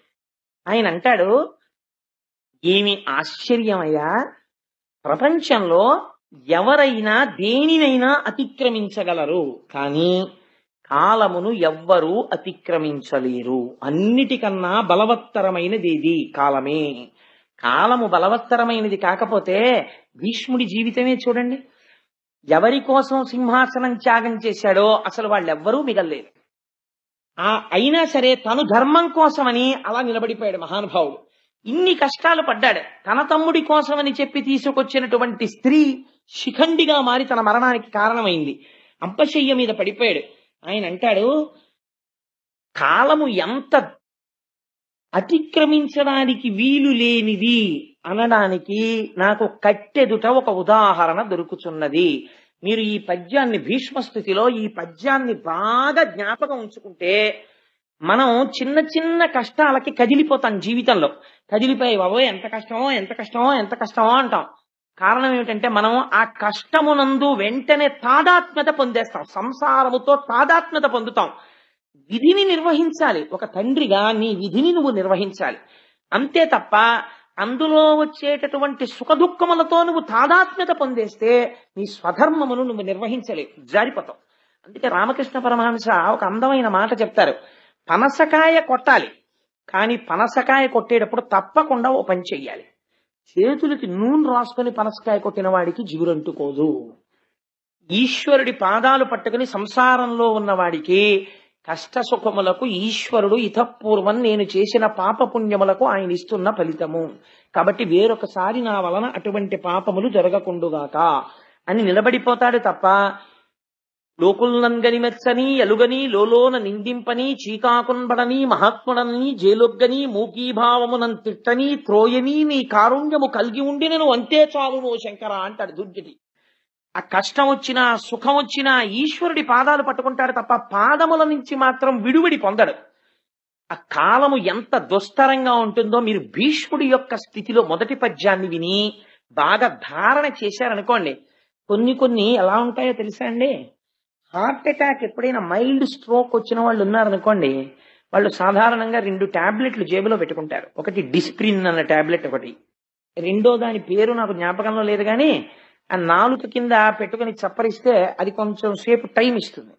ఆ టాబ్లెట్ ఒకటి పెట్టుకుంటుంటారు. మా గోపి గారి జేబులో ఉంటుండేవి ఆ టాబ్లెట్లు. అవి ఆ టాబ్లెట్లు 2 జేబులో పెట్టుకు తిరుగుతూ ఉంటారు. అలా మన జీవితంలో తప్పకుండా కనీసం ఒక వయస్సు వచ్చిన తర్వాత కొన్ని పద్యాలు నోటికి రావాలండి. అవి వస్తే ఏమవుతుందో తెలుసా అండి? మీకు ఏదైనా కష్టం వచ్చినప్పుడు మీరు ఆ పద్యం ఒక్కసారి మనస్సులో తలుచుకున్నారనుకోండి, మీకు ఒక గొప్ప ధైర్యం వస్తుంది. వేరొకరు మీ స్వస్థితి నుంచి మీరు జారిపోరు. ఎందుకంటే శోకం ఆవరించేసింది అనుకోండి, మనిషిని నాశనం అయిపోతాడు. శోకో నాశయితే ధైర్యం, శోకో నాశయితే స్మృతం, శోకో నాశయితే సర్వం, నాస్తి శోక సమోరిపు. శోకం ఆవరించగానే ముందు దేన్ని పాడు చేసేస్తుందంటే ధైర్యం పోతుంది. తర్వాత స్మృతం, ఏది విన్నాడో అది పోతుంది. కాబట్టి విన్నది గుర్తులేదు, ధైర్యం లేదు, పిరికివాడైపోతాడు, ఆలోచన ఉండదు. కాబట్టి తొందరగా నశించిపోతాడు, పడిపోతాడు ఆ కష్టానికి. అలా పడిపోకుండా ఉండాలంటే పెద్దల వాక్కులు టాబ్లెట్లు పెట్టుకున్నట్టు పెట్టుకోవాలి. ఒకసారి స్ట్రోక్ వచ్చిన వాడు ఎందుకైనా మంచిదని జేబులో ఎలా పెట్టుకుంటాడో తప్పకుండా అలా కొన్ని పద్యాలు మీరు మేధస్సునందు పెట్టుకోవాలి. ఎందుకంటే కష్టము రాని జీవితము నాకు ఉండి తీరుతుంది అని నమ్మకం ఎవరికైనా ఉంటుందా? ఎవరికి ఉండదు. ప్రతి క్షణం మనకు అనుమానమే, ఏమో ఎట్నుంచి కష్టం వస్తుందో అని. కష్టం వస్తే వచ్చిన కష్టాన్ని ఇలా తుడిచేసి లేకుండా మీరు చేసుకోగలరా? చేసుకోలేరు. కాబట్టి మీకున్న అవకాశం ఏమిటి? ఒక్కటి, ఆ కష్టాన్ని తట్టుకునే శక్తి మీకు కావాలి. ఈ తట్టుకునే శక్తి మీకు ఉందనుకోండి, మీరు మీ స్వస్థితి నుంచి జారిపోరు, దాన్ని తట్టుకుంటారు, ఇంకొకరికి ఉపకరించగలుగుతారు. కాబట్టి ఇప్పుడు అలా తట్టుకునేటట్టు చెయ్యగలిగినవి కొన్ని మాత్రమే ఉంటాయి. భాగవతంలో మిగిలిందంతా విడిచిపెట్టి భీష్మస్థితిని ఒక్కదాన్ని వ్యాసుడు తీసుకొచ్చాడు. ఎందుకు తీసుకొచ్చి ఉంటాడండి? మీరు బాగా జ్ఞాపకం పెట్టుకోండి, ఆ ప్రతి పద్యం కూడా మహత్తరమైనటువంటి ఒక్కొక్క క్యాప్స్యూల్. అది మీకు నోటికి వచ్చాయనుకోండి ఆ పద్యాలు మీకు వస్తే అవి ఎలా మెట్లెక్కిస్తాయో మీకు చూపిస్తానో ఆశ్చర్యంగా ఉంటుంది. మొదట మనం దేనికి లొంగుతాం జీవితంలో? కష్టానికి లొంగుతాం. ఇంతటి అంపశయ్య మీద పడుకున్న భీష్ముడు ధర్మరాజుని చూసి అన్నాడు, ధర్మరాజు వచ్చి అక్కడ నిలబడితే పరామర్శ అంటాం కదా, మరి ఉప పాండవులు పోయారు కదా, ధర్మరాజుని చూసి అన్నాడు, అయ్యో ఉప పాండవులు పోయారట కదా, ఏమిటో పాపం మీ కర్మ అనలేదు. ఎన్ని కష్టాలు పడిందయ్యా కుంతి, పాండురాజు చిన్నతనంలో చచ్చిపోయాడు, తండ్రి లేని బిడ్డలై పెరిగారు, ఎట్టకేలకు మీకు రాజ్యాధిపత్యం వచ్చింది, ఇన్ని వచ్చినా కష్టం మిమ్మల్ని వదలలేదు. చూసావా ఎలా వదలలేదో తెలుసా? రాజట ధర్మజుండు, సురరాజసుతుండట ధన్వి, శాస్త్రోద్వేజకమైన గాంధీవము విల్లుయట, ఆరధి సర్వయోగ సంయోజకుడైన చక్రియట, ఉగ్రగదాధరుండు భీముడై యాజికి తోడువచ్చనట, ఈ పాండవులకు కష్టము కలుగుట ఎంత చిత్రమో. గొప్ప పద్యమో చూడండి. రాజట ధర్మజుండు. ఇవాళ యావత్ భరతఖండానికి ధర్మరాజు గారు రాజు. కాబట్టి వాళ్ళ వంక కన్నెత్తి చూడడమే. పోన్లేండి, ధర్మరాజు గారు రాజు అయితే ఏముందండి, బలహీనుడు అందామా. రాజట ధర్మజుండు సురరాజసుతుండట ధన్వి. ఎవరు ఆయన తమ్ముడెవరు? సాక్షాత్తుగా దేవేంద్రుడి యొక్క కొడుకు అర్జునుడు. ఆయన ధన్వి, చాలా గొప్పవాడు. కానీ ఆయనకి గొప్ప ధనస్సు లేదండి చేతిలో అందామా. శాస్త్రవోద్వేజకమైన గాంధీవము విల్లుయట. అసలు ఆ గాంధీవానికి ఉన్న గొప్పతనం ఏమిటంటే, ఇంకోళ్ళు ఎవరైనా అది అక్కడ పెడితే సరదాగా ముట్టుకుందామని ముట్టుకోవడం కుదరదు. అది పాములా కనపడుతుంది, శవంలా కనపడుతుంది. అంత మహిమాన్వితమైనటువంటి ధనస్సు. ఆ ధనస్సుని పైకెత్తి పట్టుకుని వింటి నారి సంధిస్తే చాలు, అందులోంచొచ్చేటటువంటి టంకార ధ్వనికి రామచంద్రమూర్తి పట్టుకునేవారటువంటి కోదండం. ఆ టంకారము వలన వచ్చేటటువంటి ధనికి కొన్ని వేల మంది కుప్పకూలిపోయేవారు. దానికి గుండె ధైర్యం ఉండాలి అది వినడానికి. అది పిడుగులు పడిపోతున్నట్టు ఉంటుంది. అందుకే పిడుగు పడితే ఎవరిని తలుచుకుంటామో తెలుసా అండి? అర్జున పల్గుణపార్థ అని అర్జునుడి యొక్క దశనామాలు తలుచుకుంటాం. అటువంటి టంకారం చేస్తాడు ఆ ధనస్సులోంచి. టంకారం వింటేనే పారిపోతారు. ఆయనకి తెలియని అస్త్రం లేదు. ఎంత దూరంలో ఉన్న శత్రువు మీదైనా అస్త్ర ప్రయోగం చేస్తాడు. సవ్యసాచి, 2 చేతులతో బాణాలు వేస్తాడు. అటువంటి వాడు సురరాజసుతుండట ధన్వి. శాస్త్రవోద్వేజకమైన విల్లు గాంధీవము విల్లుయట. పట్టుకునేటటువంటి విల్లు ఎటువంటిది? గాంధీవాన్ని పట్టుకుంటాడు. ఓన్లేండి ఇన్ని పట్టుకుంటాడు, కానీ పాపం రథం సరైంది లేదు, సారథి లేడు అందామా. సర్వభద్ర సంయోజకుడైన సారథి చక్రియట. ఎవరా సారథి? సర్వకాలములయందు భద్రత కల్పించి అర్జునుణ్ణి రక్షించుకోవడమే ప్రయోజనంగా పెట్టుకున్నటువంటి మహామహిమాన్వితుడైనటువంటి యోగ పురుషుడైన శ్రీకృష్ణ పరమాత్మ సారథి.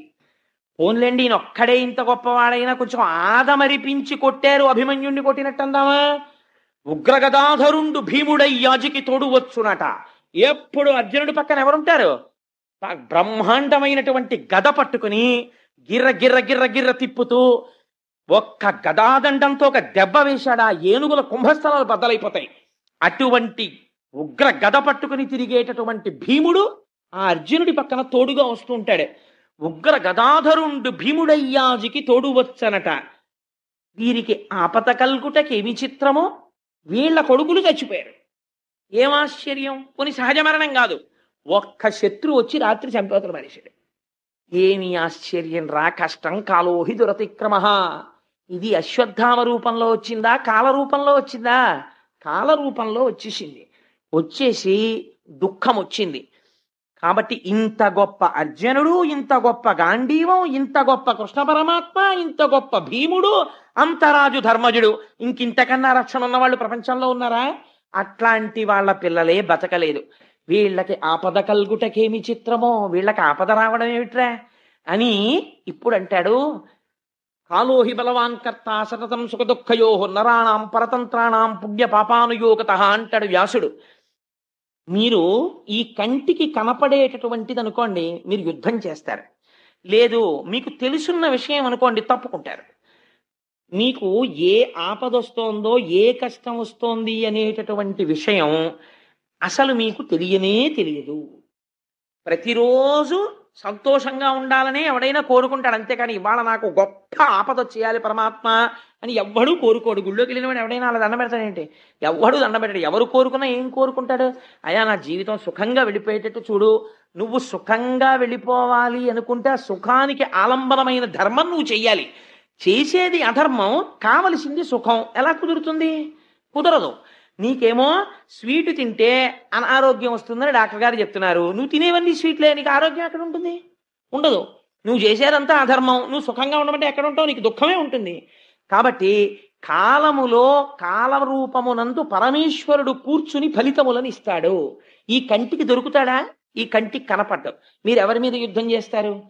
వార్త వినపడుతుంది అంతే. అప్పటి వరకు చాలా సంతోషంగా ఉంటాడు. ఏదో ఒక వార్త వచ్చేస్తుంది అంతే, దుఃఖంలో మునిగిపోతాడు. ఎందుకు మునిగిపోయాడు? కాలంలో వచ్చేసింది ఆ వార్త.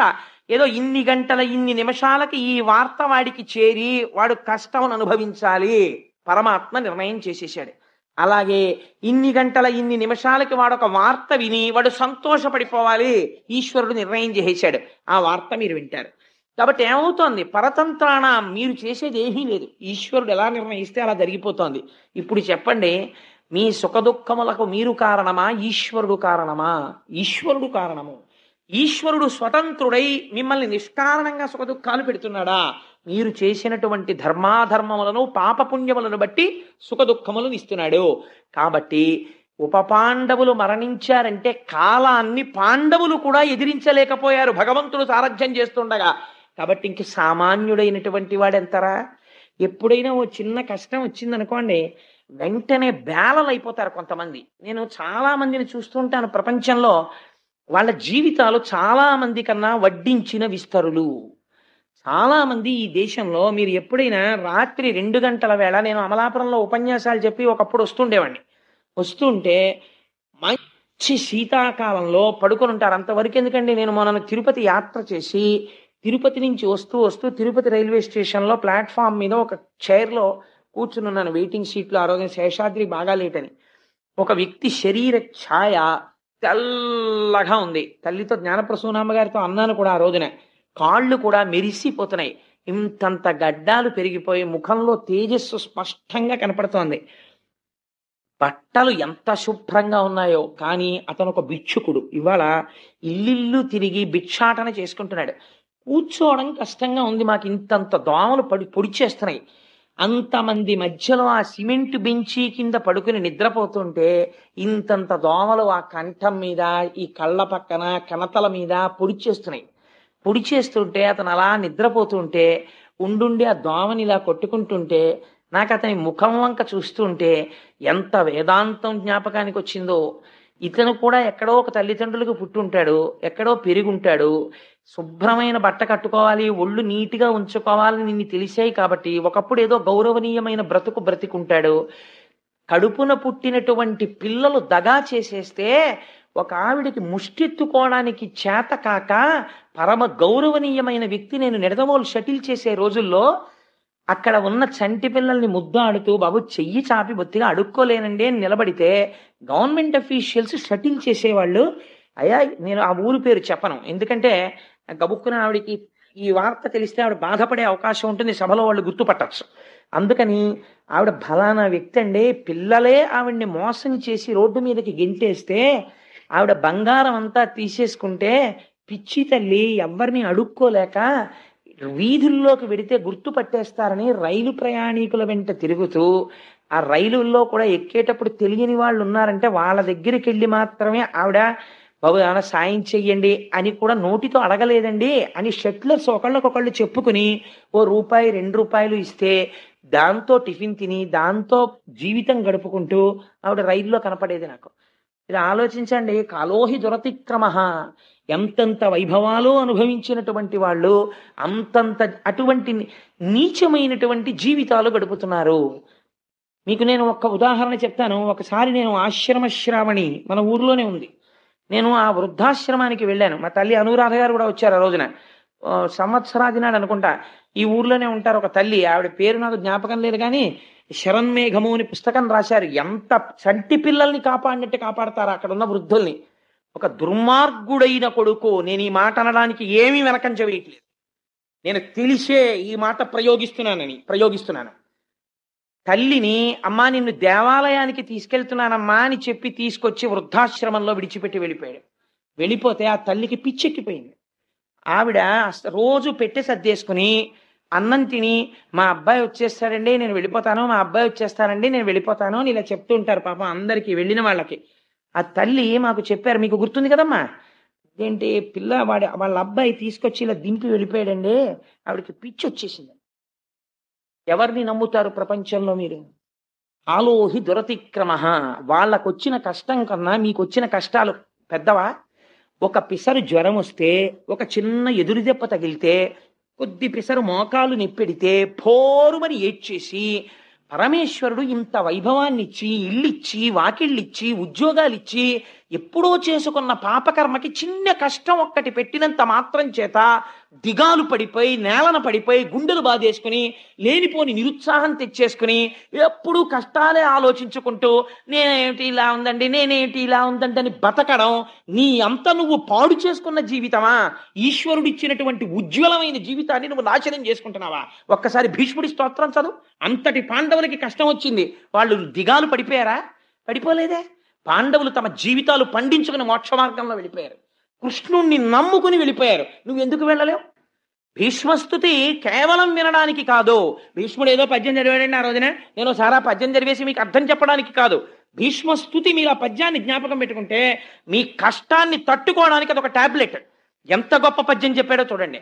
ఆ మాట చెప్పి ఆయన అంటాడు, కృష్ణుడి వంక చూసి ఇంకా ప్రాణోత్క్రమణం చేసే సమయం ఆసన్నం అయిపోతుంది, ఏకాదశి ఘడియలు వచ్చేసాయి.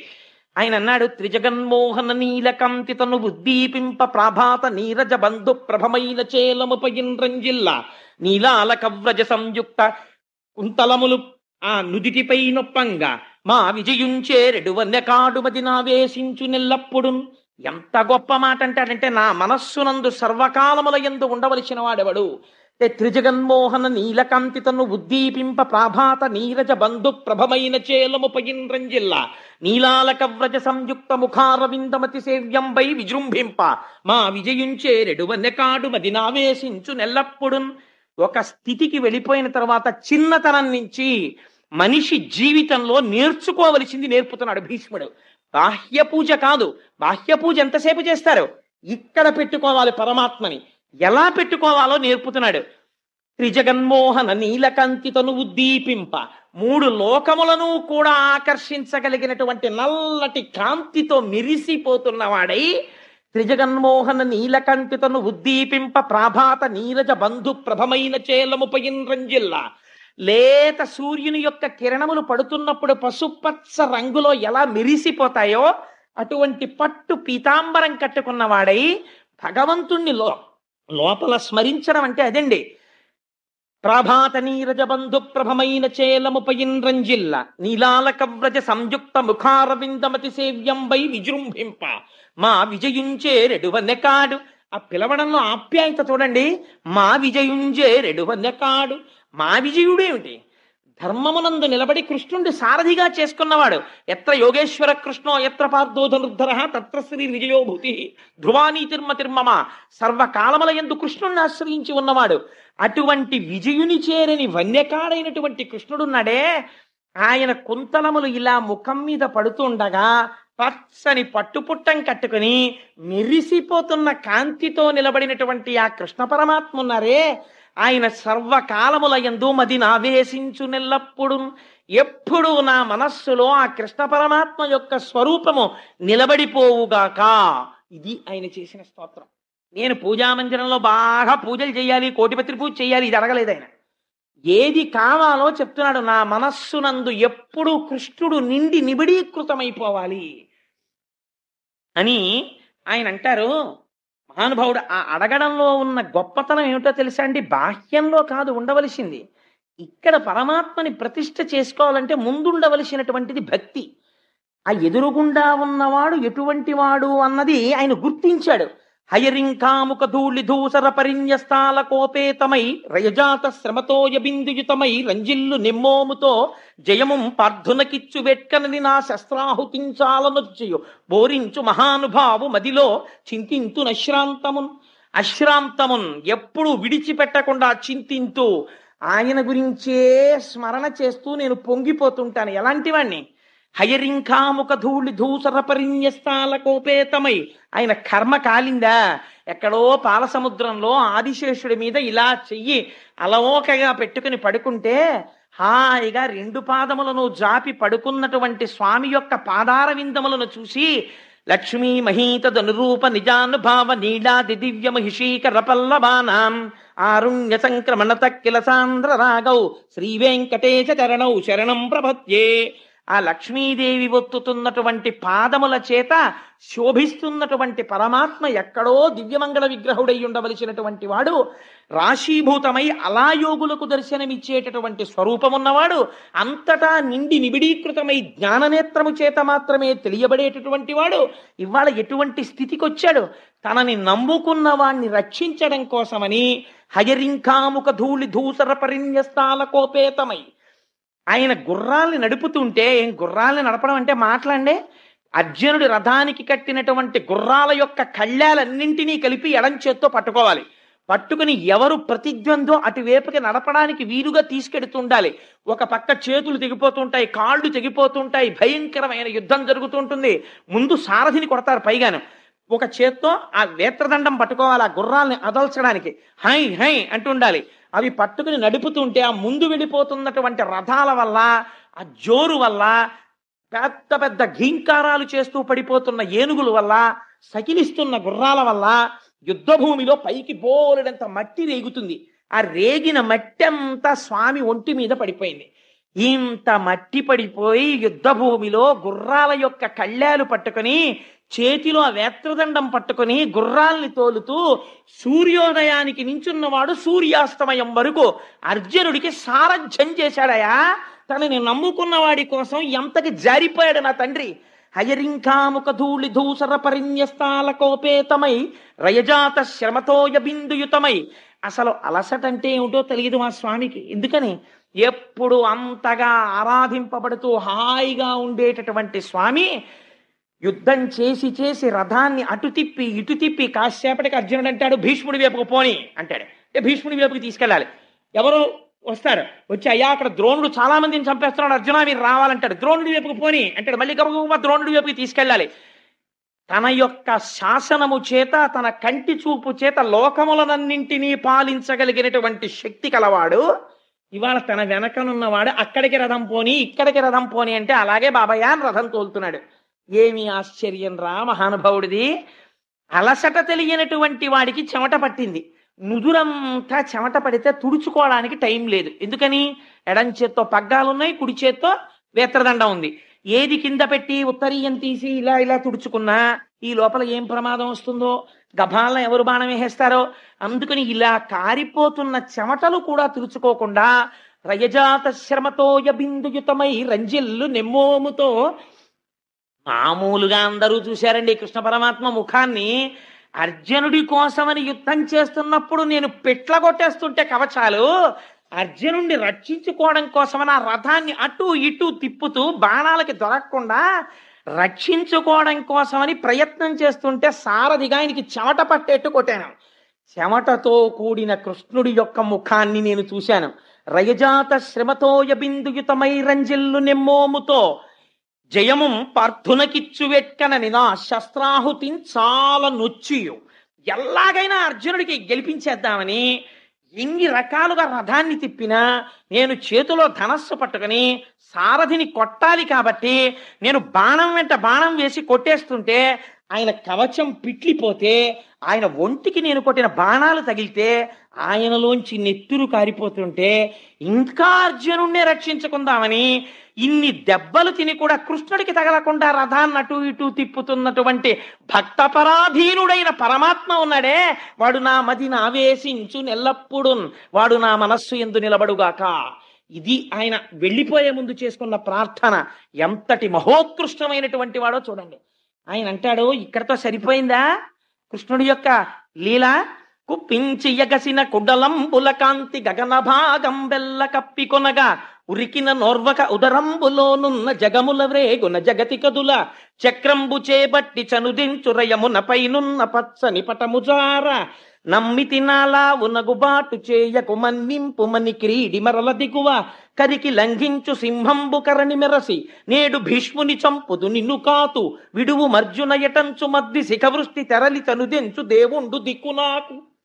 యుద్ధభూమిలో అంపశయ్య మీద పడిపోయి బాణముల తలగడా మీద తల పెట్టుకుని ఒంట్లోంచి రక్తం అంతా కారిపోయిన తర్వాత కృష్ణ పరమాత్మని ఆపాదమస్తకం చూస్తూ చెప్తున్నాడు, నువ్వు ఎంత భక్తపరాధీనుడవో నాకు తెలుసు. యుద్ధ భూమిలోకి నువ్వు అర్జునుడికి సారథ్యం చెయ్యడానికి వచ్చే ముందు ప్రతిజ్ఞ చేశావు, అస్త్రము పట్టను అన్నావు. నేను ప్రతిజ్ఞ చేశాను నీతో పట్టిస్తాను అన్నాను.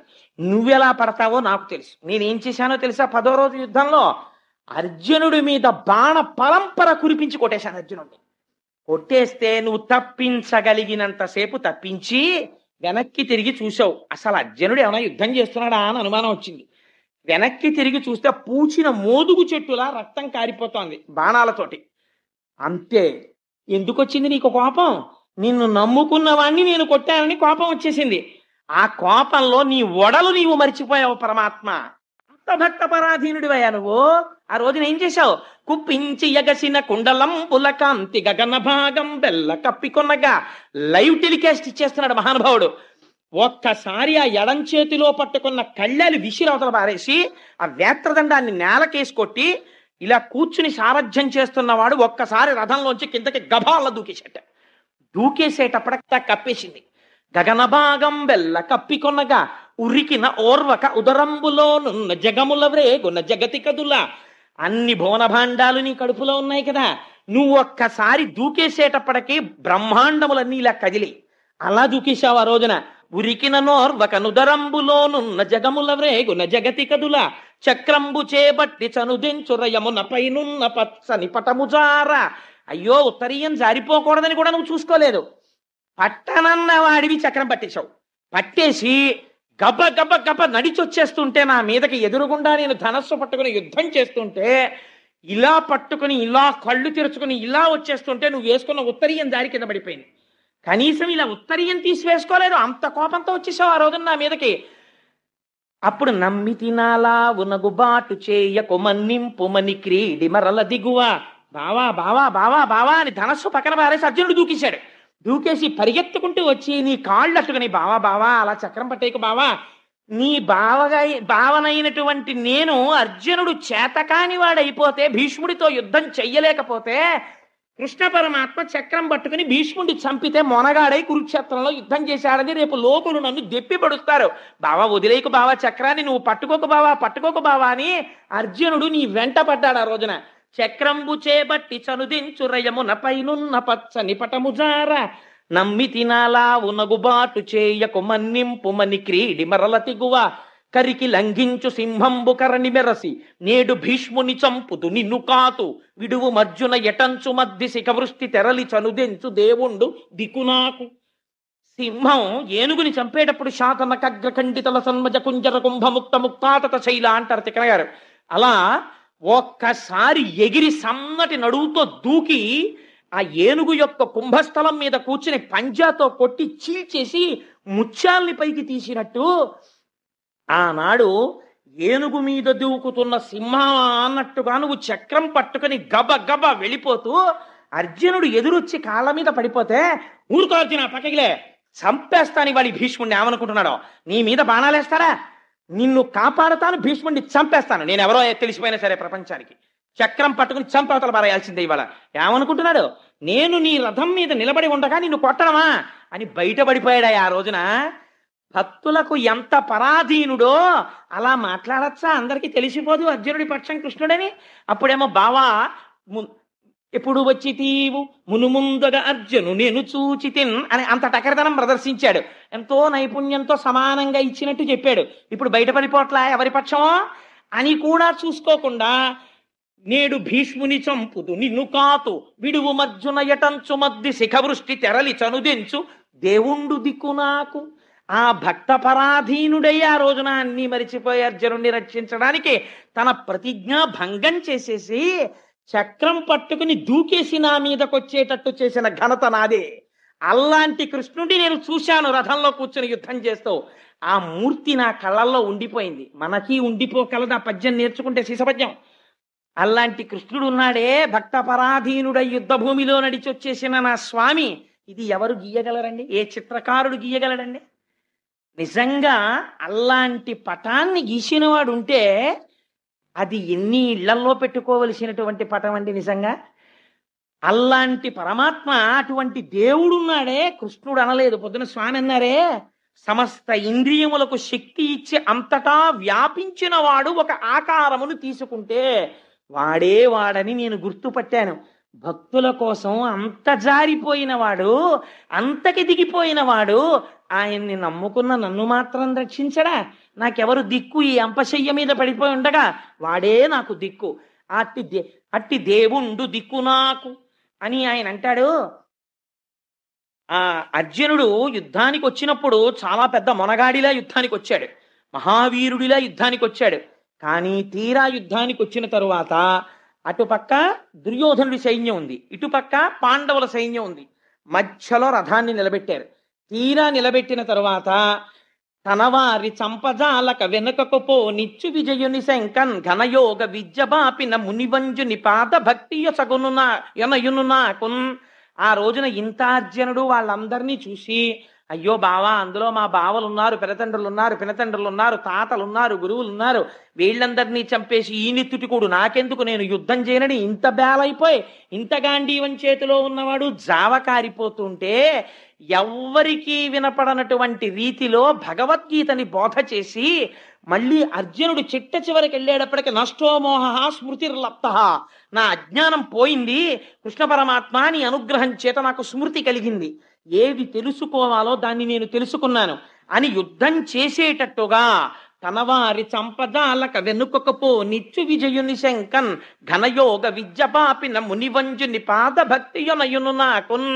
అటువంటి మహాపురుషుడున్నాడే, అజ్ఞానమును బోధించినటువంటి భగవద్గీతా శాస్త్రం, సమస్త ఉపనిషత్తుల యొక్క సారాంశమైనటువంటి ఆ భగవద్గీత ప్రబోధం చేసినటువంటి కృష్ణ పరమాత్మ యొక్క పాదారవిందములయందు సర్వకాలములయందు నాకు భక్తి కలుగుగాక అని ప్రార్థన చేసి ఆయన అంటాడు, తనకు నృత్యుడు వినికాచుట మహాధర్మంబు ఉమ్మంచు అర్జున సారథ్యము పూని పగ్గముల సజ్జోగంబునన్ పట్టుచున్ ములికోలన్ వడిపూని ఘోటకములన్ మోదించి తాడించుచున్ జనులన్ మోహమునందచేయు మహాపురుషున్ సేవించదన్ అంటాడు. ఎంత చిత్రమైన పద్యమో చూడండి.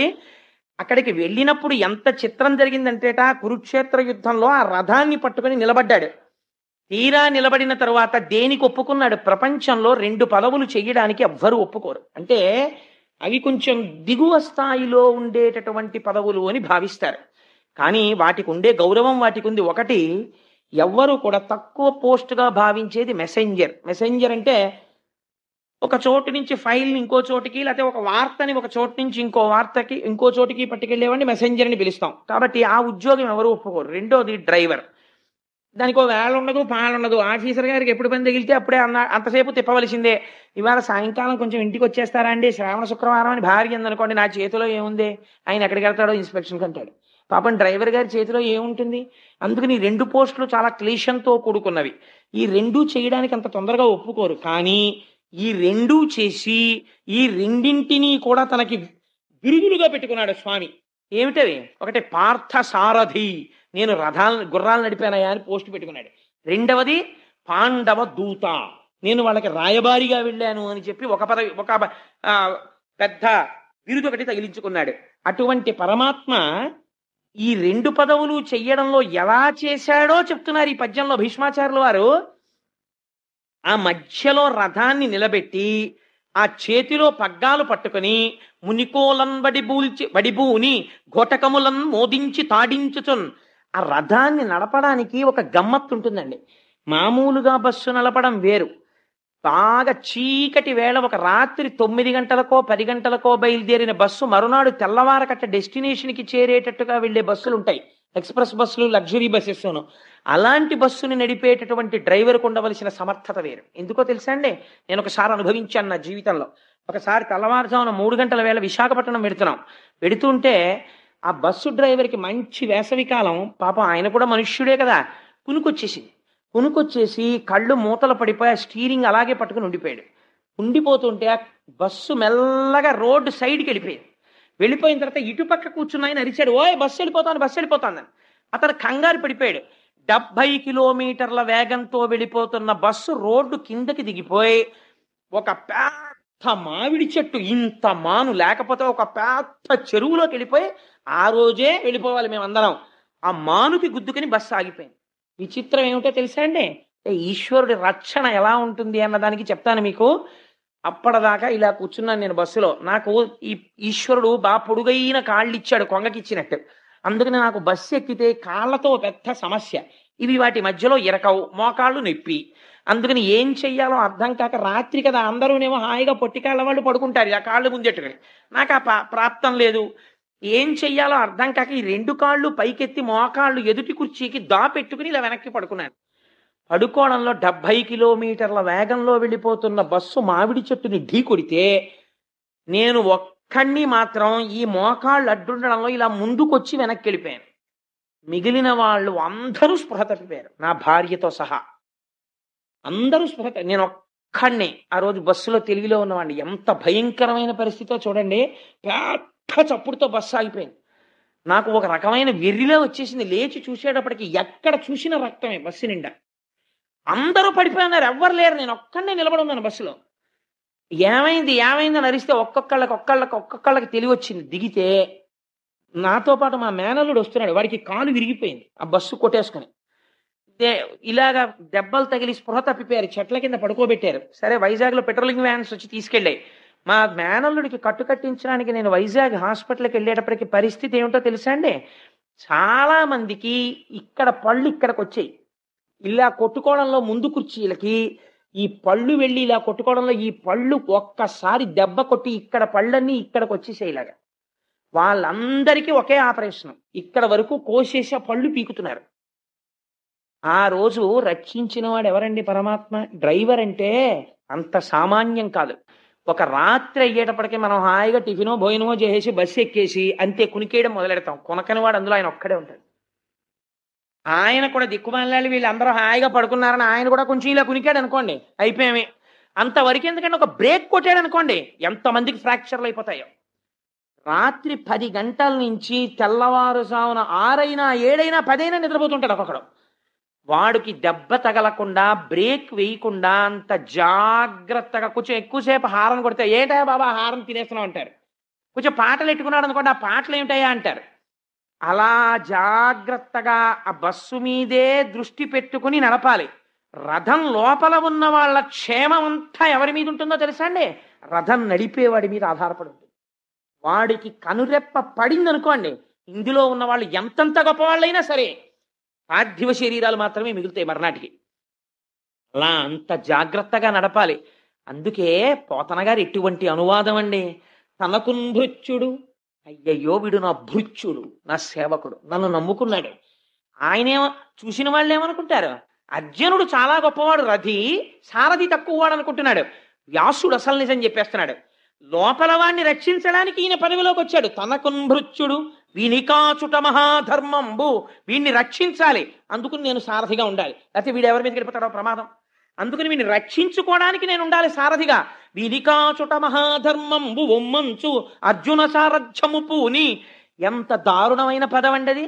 అర్జునుడి యొక్క సారథ్యం పూని ఆ రథాన్ని నడపడంలో ఉంది చాకచక్యం అంతా. కర్ణుడు వేసిన బాణానికి అర్జునుడి రథం ఎప్పుడో ఎగిరిపోయేది. పరమాత్మ భూమిలోకి కుంగిపోయేటట్టు చేశారు కాబట్టి దక్కింది రథం. తనకున్ భృత్యుడు వీనికాచుట మహాధర్మంబు ఒమ్మంచు అర్జున సారథ్యము పూని పగ్గముల సజ్జోగంబునన్ పట్టుచున్ మునికోలన్ వడిబూని ఘోటకములన్ మోదించి తాడించుచున్.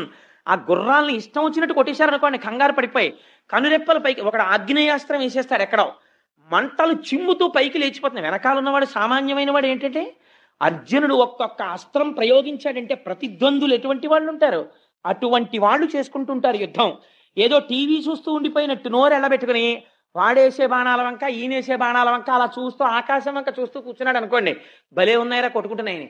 ఈలోగా వాడెవడో బాణం తన గుండెల మీదకో గుర్రాల మీదకో లోపల ఉన్న రథి మీదకో వేస్తాడు.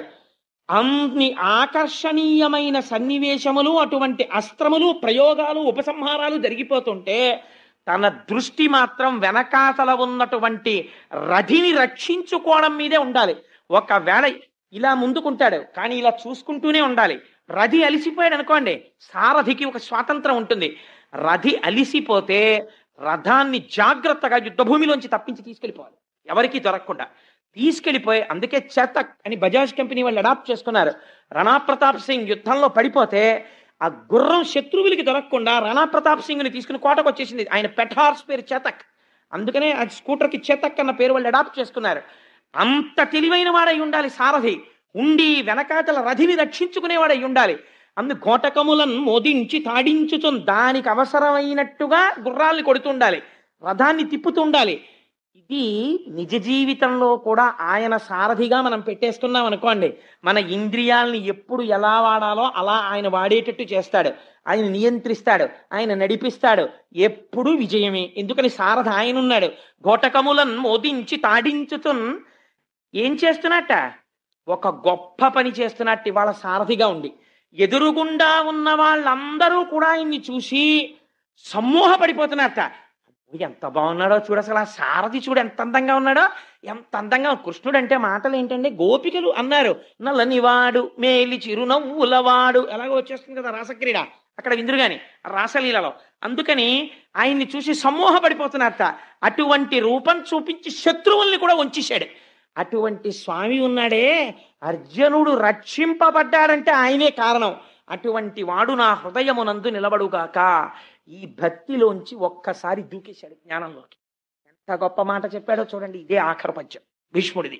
ఆయన అంటాడు, ఒక సూర్యుండు సమస్త జీవులకు తానొక్కొక్కడైతోచు పోలిక ఏ దేవుడు సర్వకాలము మహాలీలం నిజోత్పన్న సస్య కదంబంబుల హృత్సరోజములన్ నానా విధానో రూపకుడై ఒప్పుచునుండు నట్టి హరినే ప్రార్థింతు నశ్రాంతమున్. ఎటువంటి ఉపమానం వేశాడో చూడండి. ఒక సూర్యుండు సమస్త జీవులకు తానొక్కొక్కడైతోచు పోలిక ఏ దేవుడు సర్వకాలము మహాలీలన్. ఒకే సూర్య భగవానుడు ఆకాశంలో వెలుగుతూ ఉంటాడు. నేను చూసి అంటాను సూర్యోదయం అయిపోయింది అంటాను.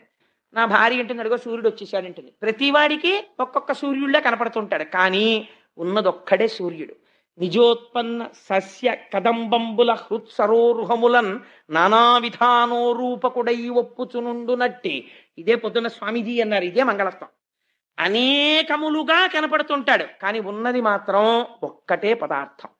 అనేకములుగా కనపడి ఒక్కడిగా ఉండి ఇంతమందికి ఇంతమంది సూర్యులులా కనపడిన వాడు ఉన్నదొక్కడే సూర్యుడైనట్టు, అంతటా వ్యాపించిన వాడు ఒక్కడే అయిన పరమాత్మ ఎవరున్నారో ఆయన పాదార విందముల యందు నా మనస్సు నిలబడుగాక అని అంతటా వ్యాపించి ఉన్నటువంటి విష్ణు భగవాను ఆరాధన చేసి చిట్ట చివర బొటన వేలు దగ్గర నుంచి ప్రాణాల్ని లాగేసి అష్టమి నాటికి హృదయమునందు నిక్షేపించి అట్టే పెట్టాడు.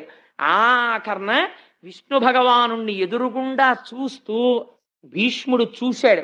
మనం కూడా ఇక్కడ చూడగలగాలి నేర్చుకుని. అప్పుడు మొదలుపెట్టి విశ్వం విష్ణుర్వషత్కారో భూత భవ్య భవత్ప్రభు భూతకృద్భూత భృద్భావో భూతాత్మా భూత భావన. ఎంత గొప్పవాడో చూడండి. అప్పుడు ఆ పంజరం మీద పడుకొని అప్పటికి ఎన్నాళ్ళైపోయిందో ఆ దేహం మాత్రమే మిగిలింది. బొటన వేలు దగ్గర నుంచి యోగ విద్యతో తీసేశాడు ప్రాణాల్ని, హృదయమునందు నిక్షేపించి ఉంచాడు. ఆఖరణ కృష్ణ పరమాత్మని ఆపాదమస్తకం చూస్తూ విష్ణు సహస్రనామ స్తోత్రం చెప్పి ఆఖరణ వనమాలి గదీశాంగీ శంఖీ చక్రీ చ నందకి శ్రీమాన్ నారాయణో విష్ణుర్వాసుదేవోభిరక్షతు, నన్న వాసుదేవుడు రక్షించుగాక అని ఆఖరణ స్వామినే తలుచుకుంటూ హృదయములో ఉన్నటువంటి తేజస్సు ఒక్కసారి పరబ్రహ్మమునందు కలిసిపోయింది. కలిసిపోయిన తర్వాత భీష్ముడు శరీరం విడిచిపెట్టేశాడు అని తెలిసింది. తెలిసి ధర్మరాజాదులు తీసుకెళ్లి ఆ శరీరాన్ని అగ్నియందు నిక్షేపించి అంతిమ సంస్కారాన్ని పూర్తి చేశారు. అటువంటి భీష్మాచార్యుల వారికి ఒక్కరికి మాత్రమే మనుష్యలోకమునందు ఒక మర్యాద ఉంది. ఏమిటో తెలుసా అండి? ఎప్పుడు ధర్మమును ఆచరించిన మహాపురుషుడు కనుక మానవాళి తల్లిదండ్రులు ఉన్నవారు కూడా భీష్మ ఏకాదశి నాడు తప్పకుండా ఒక పని చేయవలెను. ఏమది?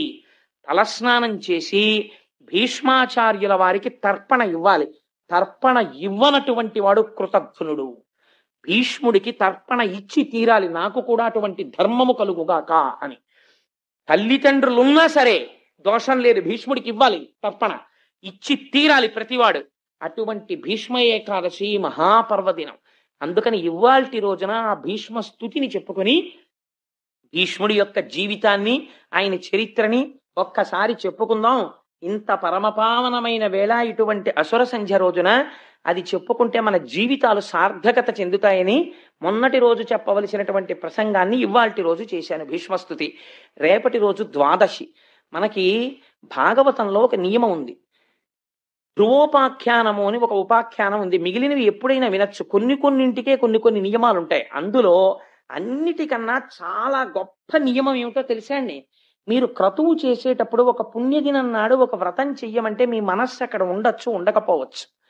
కానీ భాగవతం అంటుంది కొన్ని కోట్ల కోట్ల కోట్ల జన్మల తర్వాత ఎప్పుడో ఎవడో ఒక్క మనుష్యుడు మాత్రమే ఈశ్వరుడి అనుగ్రహం ఎవరు పొందారో వాడు మాత్రమే ద్వాదశి నాడు ధ్రువోపాఖ్యానాన్ని వింటున్నాడు.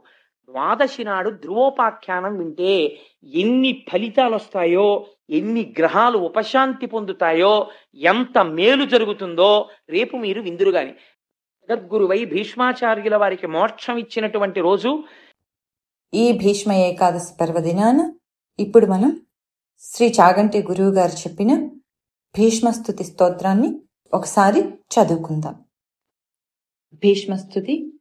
భీష్మ ఉవాచ ఇతి మతిరు కల్పితా వితృష్ణ భగవతి సాత్వత పుంగవే విభూమ్ని స్వసుఖముపగతే క్వచిద్విహర్తుం ప్రకృతిముపేయుషి యద్భవ ప్రవాహః త్రిభువనకమనం తమాలవర్ణం రవికర గౌరవరాంబరం దధానే వపురలక కులావృతాననాబ్జం విజయ సఖేరతిరస్తు మేనవద్యా యుధితురగరజో విధూమ్ర విశ్వక్ కచలులిత శ్రమ వార్యలంకృతాస్యే మమ నిశిత శరైర్విభిద్యమాన త్వచి విలసత్ కవచేస్తు కృష్ణ ఆత్మా సపది సఖివచో నిశమ్య మధ్యే నిజపరయోర్బలయో రథం నివేశ్య స్థితవతి పరసైనికాయుకర్ష్ణ హృతవతి పార్థసఖే రతిర్మమాస్తు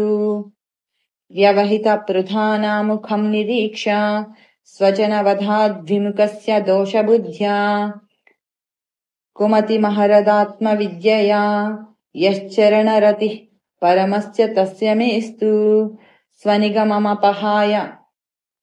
స్వనిగమమపహాయ మత్ప్రతిజ్ఞాం ఋతమధికర్తుమవప్లుతో రథస్థః ధృతరథచరణోభ్యయాచ్చలద్గుః హరిరివ హంతుమిభం గతోత్తరీయః స్థితవిఖిత హతో విశీర్ణదంశః క్షతజ పరిప్లుత ఆతతాయినో మే ప్రసభమభిససార మద్వధార్థం సభవతు మే భగవాన్ గతిర్ముకుందః విజయరథ కుటుంబ ఆర్తతోత్రే ధృతహయరస్మిని త్రచ్యేక్షణీయే భగవతి రతిరస్తు మే ముమూర్షోః యమిహ నిరీక్ష హతాః గతాః సరూపం లలితగతి విలాస వల్గుహాస ప్రణయ నిరీక్షణ కల్పితోరుమానాః కృతమనుకృతవత్య ఉన్మదాంధాః ప్రకృతిమగన్ కిల యస్య గోపవధ్వః మునిగణ నృపవర్య సంకులేంతః సదసి యుధిష్ఠిర రాజసూయ యేషాం అర్హణముపపేద ఈక్షణీయో మమ దృశిగోచర ఏష ఆవిరాత్మా తమిమమహమజం శరీరభాజాం హృది ధిష్ఠితమాత్మకల్పితానాం ప్రతిదృశమివ నైకధార్కమేకం సమధిగతోస్మి విధూతభేదమోహః ఇతి శ్రీమద్భాగవతే మహాపురాణే ప్రథమస్కంధే నవమోऽధ్యాయే భీష్మకృత భగవన్స్తుతిః. సర్వం శ్రీ ఉమామహేశ్వర పరబ్రహ్మార్పణమస్తు. స్వస్తి.